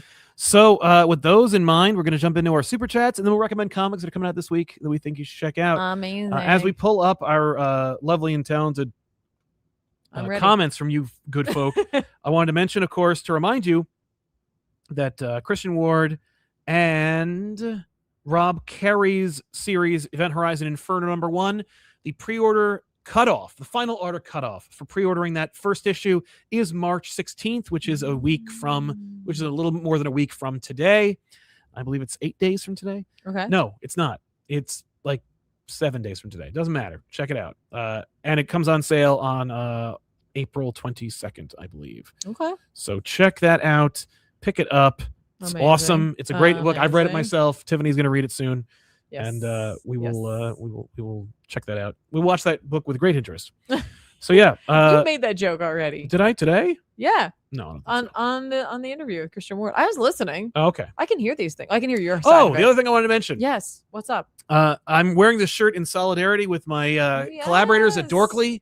If you haven't already checked out their channel, they have 4 million subscribers. They make cartoons you've definitely seen. But Dorkly, we have a podcast over there called This Week in Nerd History. Actually, AJ and Mike have been on our podcast, No Comic Required. Check out that episode. It's a lot of fun. But more importantly, there's an episode that dropped this past week, just actually yesterday at the timing of this episode, where we talked to Simpsons writer and showrunner and the creative force behind Mission Hill and more. Bill Oakley came on the show, and we chatted with him for a good hour and a half. And he wrote or co-wrote some of the best episodes of the show's lifespan. He is responsible for the Steamed Hams segment of the 22 short films about Springfield. And if you'd like to watch me geek out with Bill Oakley and Mike and AJ, it's such a great episode. Check out that over on Dorkly's channel. You should do it. But yeah, it's a great episode. I want to thank them deeply for giving me the opportunity to be there and to talk to Bill Oakley. That was a rare privilege, and it's something that, like, it's just sometimes this job really giveth. Most of the time it just giveth, but this one really giveth. And I'm really grateful to them for that opportunity because, man, that was great. So what do we got? All right, let's start with Cal Burns Media. So just want to say hi. Sal and Tiff are literally the comic book power couple. Thank you very much. It's very kind of you. Also wanted to know your dream absolute DC pitches. What would you write? I don't know, man. We've talked about this before. There's actually at the end of one of the absolute books we did on back issues, I think Ethan pitches Absolute Shazam, which is fun. That's so weird for him to pick that. He was just like, gotta be something weird. Yeah, Ethan's approach was, so Absolute is throwing everything away and starting from like nothing. No. So Shazam needs that. Oh, wow. And I'm like, 100% Shazam needs that. He's like, throw away everything with Shazam. I guess throw the Shazam whole goddamn could be character like a away. Wonder Woman sort of. Yeah. Well, that's what. Character. Yeah. It's strip it all down. But I don't have one off the top of my head. What would you want? You don't have the pitch. What would you want to write? I don't know. I mean, really. I mean, obviously, if I wanted to boost my brand, it's absolutely Batman. Well, you're not getting that one. That's already being written. I know. I could do an annual, but yeah. I mean, there's a million different characters, but what Absolute is doing and the point of it, I don't have a character that like needs to be absolutified. Like my go-to is Blue Beetle because I like bug characters, but like there's no absolute Blue Beetle idea that I have that could be. I don't even want to read that. You know what I mean? That was my first thought. I'm like, I don't want that. Right. So yeah, I don't know. You? Swamp Thing. There we go. What are you going to do differently from Swamp Thing that isn't already awesome? I don't know. It's got to be totally different though. It does have to be different. It's be completely different. No, I don't know what that is. Yeah. I don't know what that is. I don't know what that looks like, but wouldn't that be fun? Yes, I agree. Very different corner. Yeah, big time. Oh yeah, definitely. But also could be very tethered to the whole dark side energy thing. There's something there, folks. There's something there. Yeah, I agree. Hyena 23 says it's hard to get comics in Mexico, so I read digital, but after issue 16 I ordered volume 1 and 2 of the Power Fantasy. Nice. Yay! And waiting for 3 in March. I hope to see more of my favorite superpower Jackie Magus. Oh yeah, 1,000%. Yes.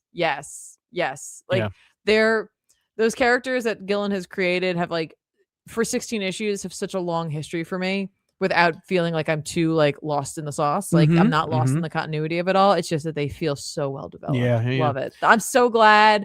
And I'm really glad that this is where digital is such a great outlet. If you can get your comics, purchase them digitally, whether it be through a Comixology or through whatever app choice you choose. Like if you're a DC fan and like, however it is that you're getting them, probably legally, digitally speaking, like if you can't get physical copies, if there's no comic book store around you, if you're not capable of being able to like leave your home to go do that, like that's a great way to get your comics fixed. I agree. Right. And also like we live in a tiny home. Yes. And so like sometimes like I buy most of my books digitally because it's like there's only so much room. Yeah. And not like one of those kitschy tiny homes. Like we just mean like just... a crappy small house, but still. Yeah. By the way, I'm just curious, like sometimes because I heard some great pitches like from other things. I don't know what I would write for Absolute, but let me know what you think I should write for Absolute. Ooh. But yeah. Did anything jump out at you so far that you were like, I'd want to do that? No. Like okay. Dr. Fate. I'm like, I don't care. Maybe that's not for you. Dr. Fate does need a systemic reboot. Maybe that was for me. Yeah. They need to throw out the whole Naboo thing. Like just start from scratch. Like just start with the helmet and go from there. Right. That's Dr. Fate. Because it's like people think, oh, Dr. Fate and Doctor Strange, they're completely different characters. They like, are. No, when they team up Strange with John, it was like, oh, that tracks. That makes more sense. That's more fun. That's more you in wanted line. To work with Dr. Fate because the Doctor, because they have capes and they're both like magic characters. They seemingly are like over the top doing their things, but like Strange and Constantine, in my opinion, are more closely related. Yes. If only Sai could have written it. Absolute Flyer, you're banned. But What about Absolute Kite Man? Hell no. That's his saying because it's Absolute.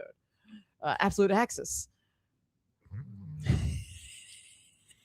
Absolute Wave Rider. Absolutely pass. Oh, Absolute Wave Rider. God damn it. That's just Wave Rider. Wait, we know it's Sal would write. Oh, Absolute Tempest Fugonaut. He's the same character no matter what it is. Thank you. Absolute Rogolzar. Oh, yes. Smirking Gun, huge comic fan. And since I started watching ComicPop, I have devoured episodes of back issues, started reading Ghostbusters because of it. Thank you, man. I'm so glad to hear that. I'm sorry it's out of print, but I hope you have found them. Enjoy. They're great. I also like the term devoured. I agree that too. Yeah. Devouring the episodes. Thank you so much. Ace of Reckoning says, don't read a lot of superheroes, mainly just Lady Death. Fair. Chaos and Coffin, but appreciate you talking Milestone. I got my copy of the Dakota incident. Thank you. Thanks for all that you do. Sworn. Thank you, man. I appreciate it. And then this. Love that. Appreciate you. That. Man, like a Lady Death reference. I know. It's so rare. It's great though. Yeah. Fantastic. I'd write a Lady Death book. I just listen, read what you love. That's true. I read a lot of Lady Death back in the day. Of course you did. Of course I did. TBG Hydrogen. Yes. I never know if I'm saying that right. When did my LCS to shoot this shit with the staff and my jaw dropped when they told me they got 300 reprints of the recent ABBATs of each issue? I know, right? Every issue. You believe that? That's how successful it is. Now, that said, one of the comic book stores we were in recently, in the Newcomb one, there was a bound stack of one of the Absolute back issue, or it was Batman, but it was volumes. It was trades. No. Oh, really? Singles. Because at one of the shops we were at, they had a stack of trades for for volume 1. No. It was the single issues. They were there. I didn't see which one it was because we were like heading out, and I was still looking for Legends of the Dark Knight. I was like, no, I don't want to give up my time. Yeah. Arduit says, C-Pop, woo, great week of books after Kryptonite Spectrum, hyped for the Deadman mini that the team will be writing. Any news on who's writing the Demon yet? No, but I'm and I really don't know, actually. This is not one of those things where I'm playing it coy. I really have no idea who's doing the Demon. And I'm interested in that one. I'm looking forward to seeing who's gonna be on that. I know who's doing Shadow the Bat, but I don't know who's doing the Demon. I haven't read a ton of Demon books, but I like when Etrigan shows up in books, and I know he had his own run, and we have some of it. Yeah, we have some of that, and we also have some of the Deadman stuff too. But the fact is, it's Deadman's one of those characters that I'm randomly interested in. Yeah, I'm randomly oh, I'm very interested in you, and then I'm like, okay, yeah, I don't know why, but I'm gonna check it out. Yeah, I'm still gonna check it out. Did I go too far? No, I did not. Yeah, here we go. Alex. That's what they said we should say last time. Yes, Alex. Hey, man. Hi, Bob. Speaking of Priest, I'm reading the Total Justice mini he wrote based on toys I had as a kid. Yes. Do you have any fond toy line memories? Oh, Sal probably has more of those than I do. Oh, yeah. I mean, I bought a lot of toys, or my parents bought them for me. I have a real deep nostalgia for the X-Men line from Toy Biz. I didn't have a lot. I had a lot of dreams as a kid of getting them, but I never got a lot of them. And I knew a kid named Jimmy down the shore who used to shop at Joker's Child. Jimmy, if you're ever watching the show, please reach out to me because I don't know where you are. You and your dad were really sweet guys. It was awesome to hang out with you, and you always shared your toys with me. He had all these Secret Wars figures and all these great Toy Biz figures, and I never got to see most of them. And I, outside of my interaction with you, Jimmy, so please, get in touch. Hope you and your dad are doing great. I'm sure the parakeet or the cockatiel is long dead, but but that'll be your way of knowing that it's definitely me. But yeah, Joker's Child, Jimmy, dead bird. These are the clues we have. But yeah, so many Secret Wars I have a fondness for. I've always wanted to have a Hobgoblin figure from Secret Wars, but he's hard to get and he's expensive, which I understand. But yeah, a lot of great toys. That is not Sal asking. No, I don't send me your Hobgoblins. It's expensive. But yeah, and I love the cloth capes from the Kenner Batman or the Kenner Superpowers lines. Superman, Batman, Mr. Freeze is great. If you put him in the freezer, he got blue. I don't know. Anyway, but there's so many more. McFarlane figures. Yeah. Marvel Legends. We have an ass load of them. Yeah. Got a little bin. I got a whole bin of toys over there. Got a bin. It's ridiculous. Joshy says was checking the library to see if the DC Spirit World sent to the PO box end of January was there yet, and saw Excalibur Cross Time Caper. That would be great for breaking brains as a back issues. I agree. I don't know if I don't know. You're saying you sent it? No, saw it. You saw it? Yeah. What, in our studio? No, in the library. Yeah. Uh-oh. Yeah. I think we do have that. I think you're right. I don't know. I actually didn't buy the Epic. I thought that I saw that come through earlier, and I was like, are you kidding me? I literally, based on what we were talking about. You know what they had at Nukem Comics? The first Epic collection, the first 2 Epic collections of Excalibur, half off each one. I didn't buy them because I'm like, I'm never doing Excalibur on back Literally, issues. He said that, and then you said this, and then you said this. So just never say never. Maybe you have to go back and get it unless you go there and buy it yourself. For yourself, which is fair. Don Weasel Yeehaw Edition says, working late today. Got to catch y'all later. Wanted y'all to know your hardware episode got me to order the trade. Love y'all. Cheers. That's amazing. That's so good. Chubub Dreamer says, I just hopped on stream and thank you for recommending the Power Fantasy. I'm really becoming more interested in superhero books outside the big 2. Yay! I'm so glad. That's great. Hopefully you enjoyed or are going to enjoy. Oh, why'd I do that? There we go. New Doc Prime says, have you seen the travel of the Konami Marvel collection? It has classic arcade games, SNES games, Avengers, X-Men, and Spidey versus Arcade, and more. Yes. What a smattering of horrible games are in that collection. You have Spider-Man X-Men Arcade, which was terrible, Silver Surfer, which was impossible, Separation Anxiety, which was just a crappier clone of Maximum Carnage, but Maximum Carnage, though, which is why I'm going to buy it. You were going through this list acting like you weren't going to purchase it. Yeah, and the X-Men Arcade game, which is like, all right, it's we have the arcade one-up of it. Play it at home. But now I can play it at home, so now I don't have to come here and play the X-Men Arcade game that I have on my in its purest form. Yep. But yeah, I would like to get that. I love Maximum Carnage. It's an amazing game. Separation Anxiety, I haven't played Separation Anxiety since it came out, so we'll see. Okay. But I'll play them all except for Silver Surfer.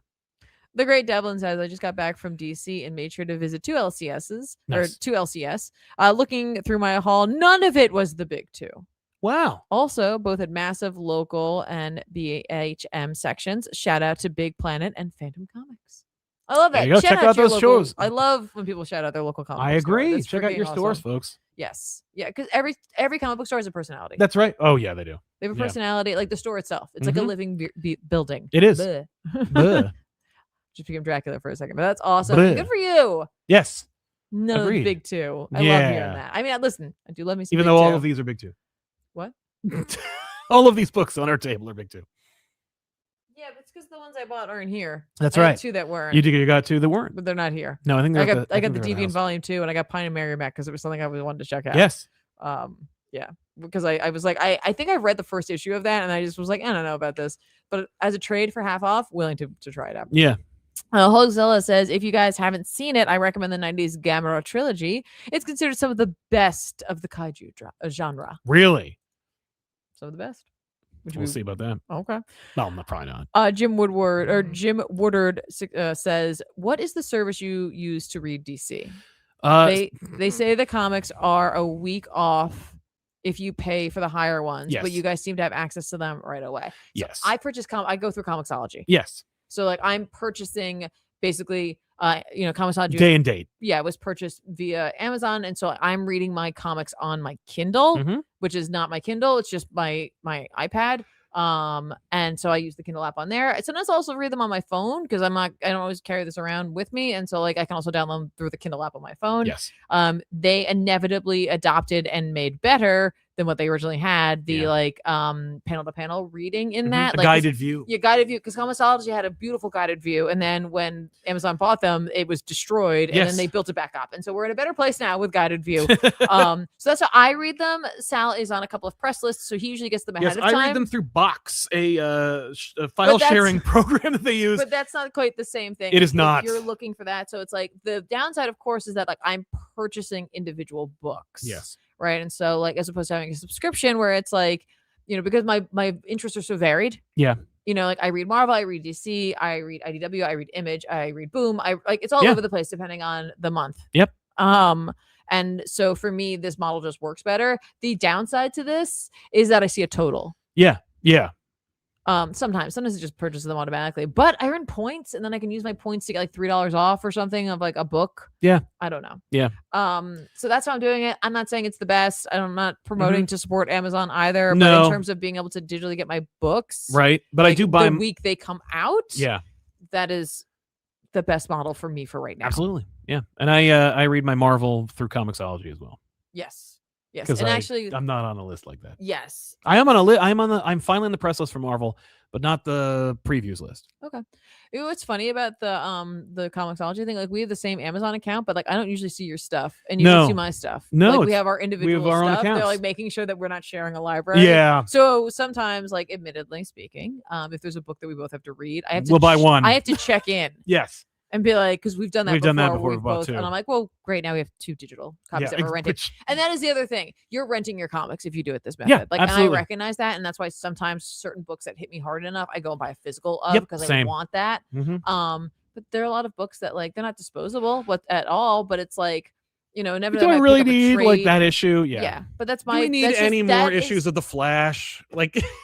I mean, yes, I really like this book. Yeah, but like I'm happy to have it digitally. as a trade. Like I'm very happy with this, but that's how my personal reading works best for me. Precisely. That may not be the model for everybody else. 100%. Yeah. So, all right, here we go. Sonic Jr. says, just like Stark and Osborn, it's weird to me that we don't see Bruce Wayne with Terrific or Blue Beetle in CEO mode more often. Yeah, it's weird. It's right? especially weird. Like Terrific is one of those like later additions for like the tech world and the DCU. Yeah. But like Cord Industries and Wayne Enterprises rarely have any crossover as well. And it's like, well, just like Queen Industries. Queen, yeah. Well, you see Ollie and Bruce more. Yeah, but I'm thinking Ollie and Terrific, Ollie and Blue Beetle. Yeah. Like Ollie and Terrific would be amazing because I feel like Mr. Terrific would have no patience for Ollie. No. Ollie be like, do you want to do this? You want to run my company for me? Because I don't want to do this. I just want to shoot people with arrows. Okay. Yeah.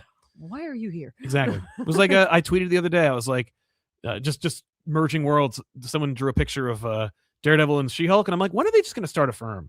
Right. I saw that. I'm like, when are they going to do that? I thought that was a great idea. It's never been done. I love that idea. The next super chat, I'm going to read parts of it. It came up earlier. I didn't want to call attention to it. Oh, you don't want to spoil anything. It has a spoiler alert attached to Fair it. enough. So I will say, Darren Leslie Jr., thank you so very, very much for your super chat saying spoiler alert for the Power Fantasy. So I'm going to try and read this without spoilers. Sure. Tiffany, where do you think the series is going based on the ending? Fair.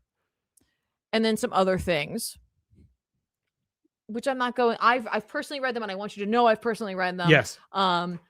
And now I'm going to answer this in the most non-spoiler way that I can humanly do so. I truly believe that none of us can guess where Kieran Gillen is going to take this book. That's great. Because I feel like Kieran Gillen's mind works very differently, and he will put clues and threads into things that like you will miss, and he does so by design. Yeah.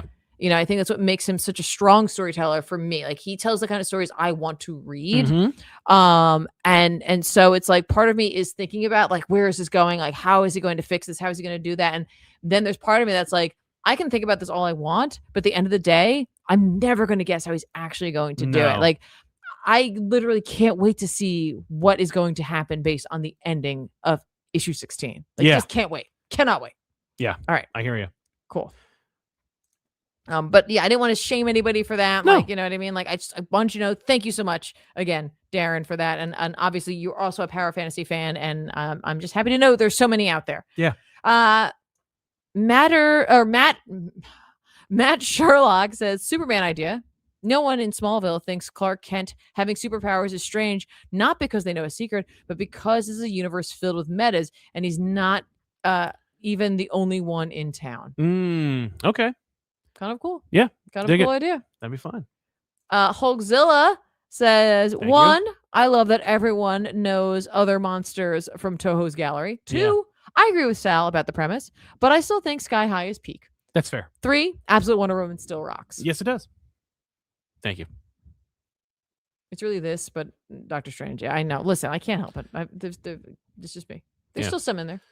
DanV900 says, I thought The Peril of the Brutal Dark and Ezra Kane Mystery Number 1 was the best new Vertigo book. I really wasn't into the rest, and I love the art for this one. I have it. I opened it. I kind of swiped through it because I wanted to read it. It's Chris Condon writing it. I wanted to check it out, but I didn't want to rush it, and I didn't have enough time, and I wanted to read what I thought was the regular issue length for the DC, the history of the DC Universe. And then you're like, which I forgot was way longer.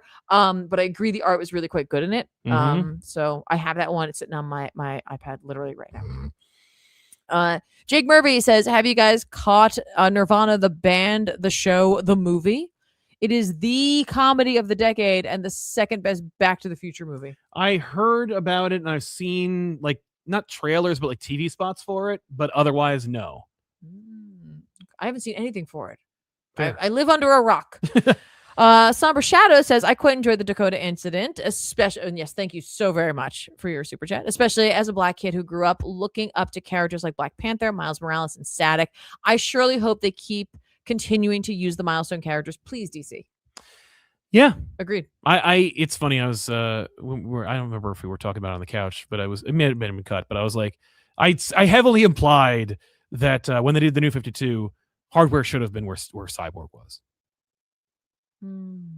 It would have added more drama. It would have been more interesting, and it would have like not legitimized, but it would have elevated Milestone to a more public consciousness. It would have proven, and that's really what it is. It's just getting the names out there. Yeah, because it's like Cyborg's a Titan.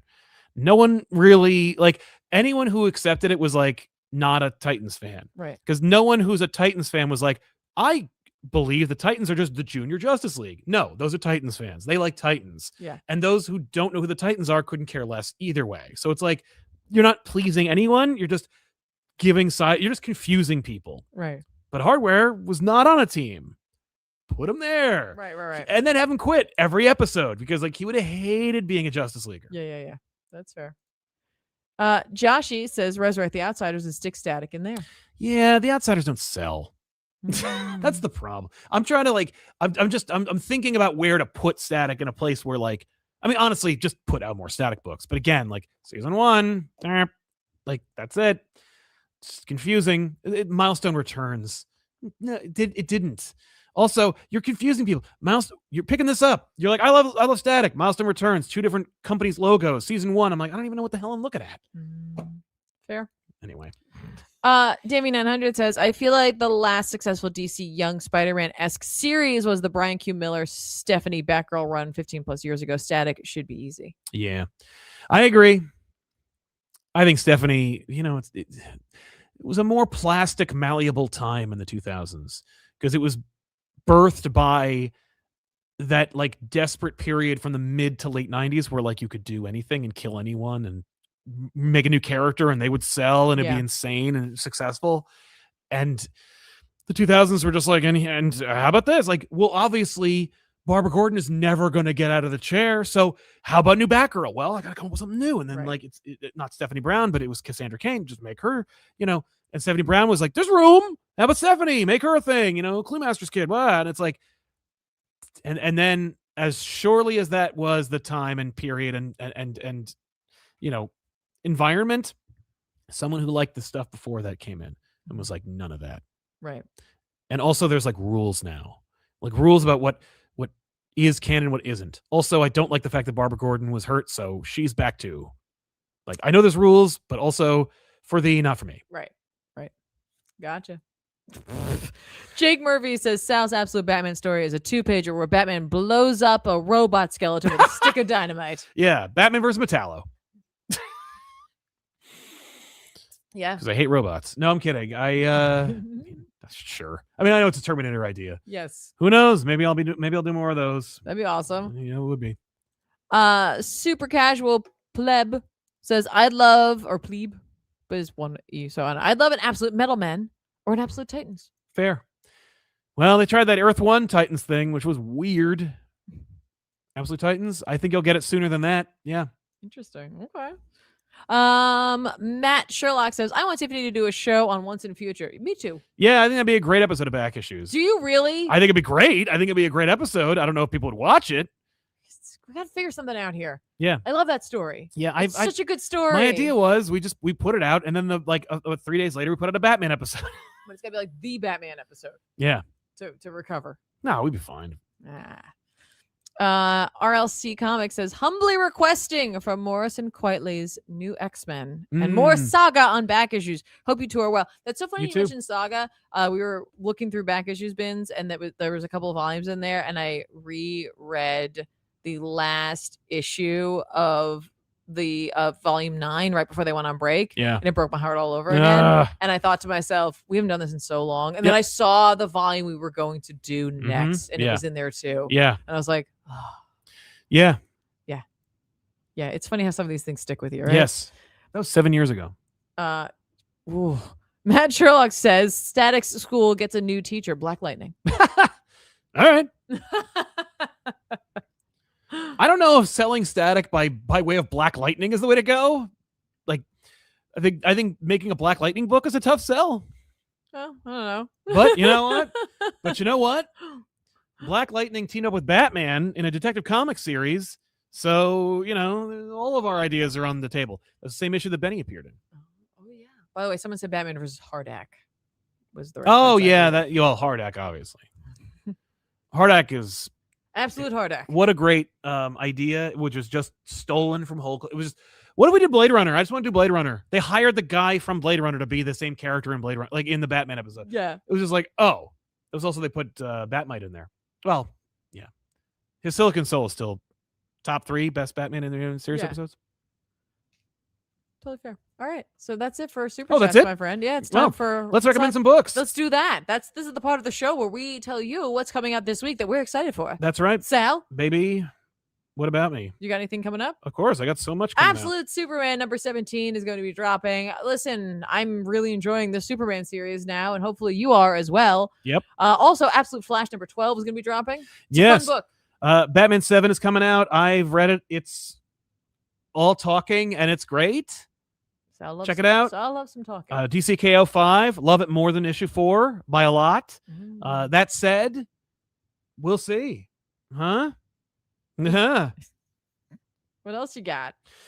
Let's see here. Are you reading the Daredevil Punisher book? No. Okay. Beneath the Trees Nobody Sees, Rite of Spring, I believe, is ending with issue 6. So if you haven't already checked that out, it's a great time to go back and recover. Batman Static Beyond 4 is coming out. Okay. I don't know how it's selling. Right.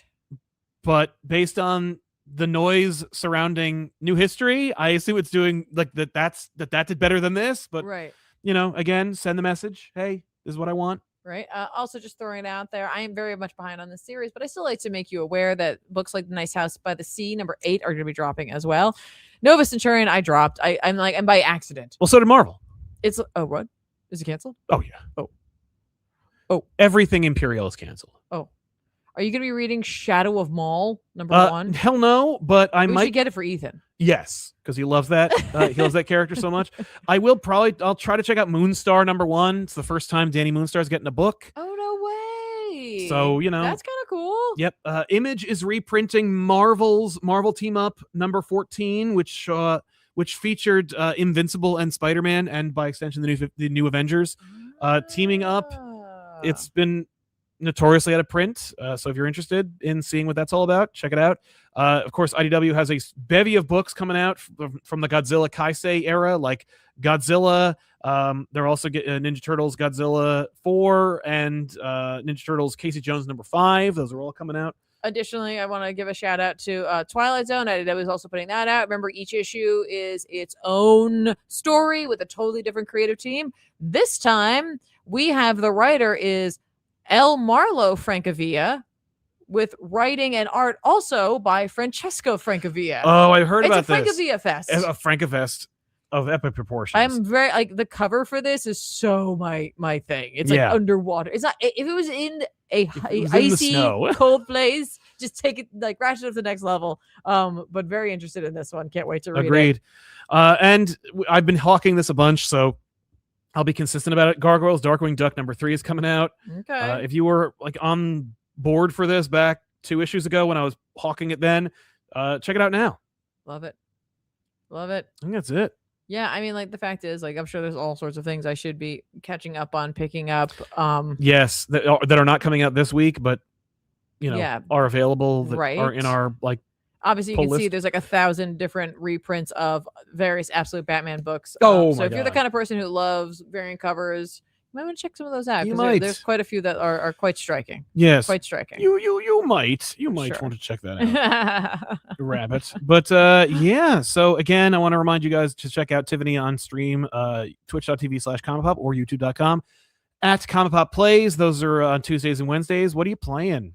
I don't know. Because what? We finished Claire Obscure. Claire Obscure's over. I'm not doing the DLC. It's too hard. Dang it. And by it's too hard, I mean I'm not good enough for it. Yeah. I recognize that. I know it. I heard that. But that said, I'd love to know who the anti-SKA is. We finished it. I don't know how I feel about the endings. I'm still. We went through both of them. We did both endings.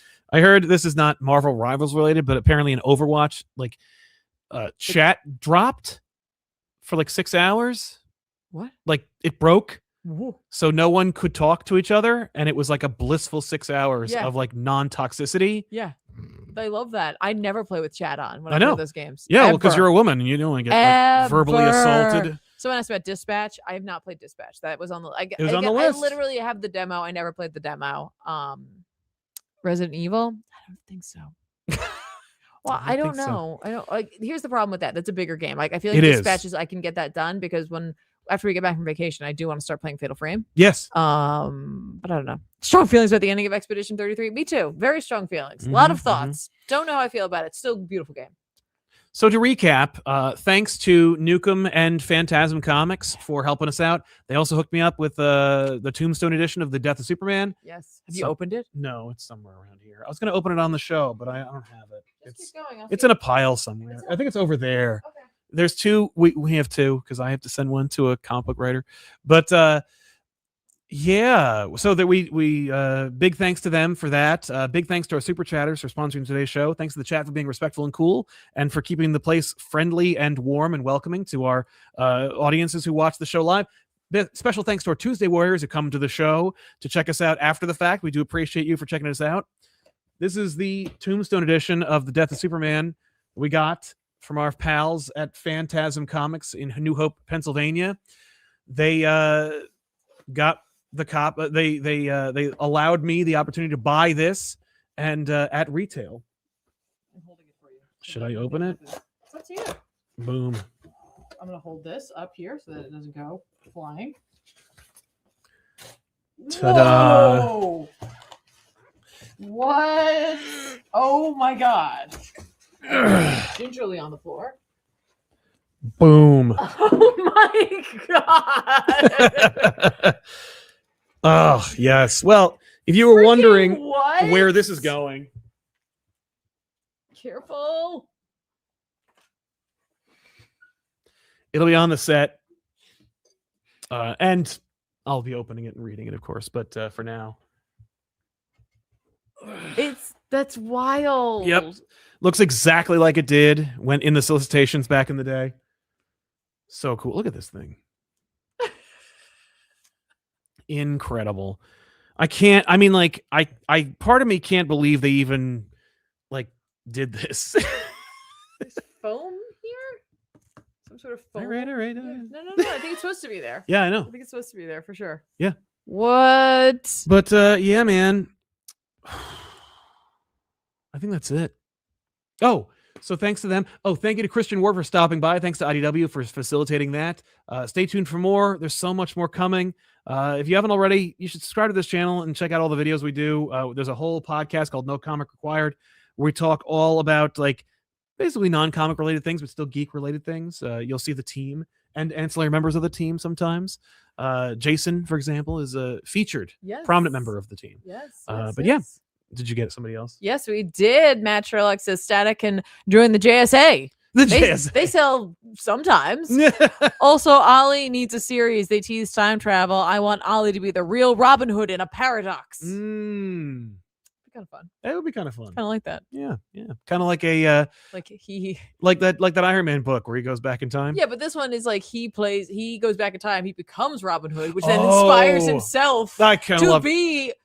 That's like canon in my. That's like head canon. Gotta love it. Gotta love it. All right. Well, thank you all so very, very much for hanging out with us. Yeah. Appreciate you all. Thank you, of course, to our incredible super chatters. I know you already said that, but I didn't get to say thank you. So thank you. Appreciate it. And thank you, Tiffany, for being on the show as always. Of course. This is insane just talking to you around this tombstone. And thank you, of course, to everybody for supporting books like Power Fantasy. Yes. You're amazing. So don't forget, I'll be keeping a close eye on when that's returning so that we can all jump back on. But like I said, go grab those trades. Go check that out. Read a book you have wanted to read or want to try out. Give it a shot. It's totally worth your time. I agree. But otherwise, that's all we got, right? That's right. That's everything. Check out that This Week Nerd History, by the way. It's a fun episode. Yeah, absolutely. But otherwise, we'll see you guys next time on ComicPop Returns. I'm Tiffany. I'm Sal. Bye, everybody.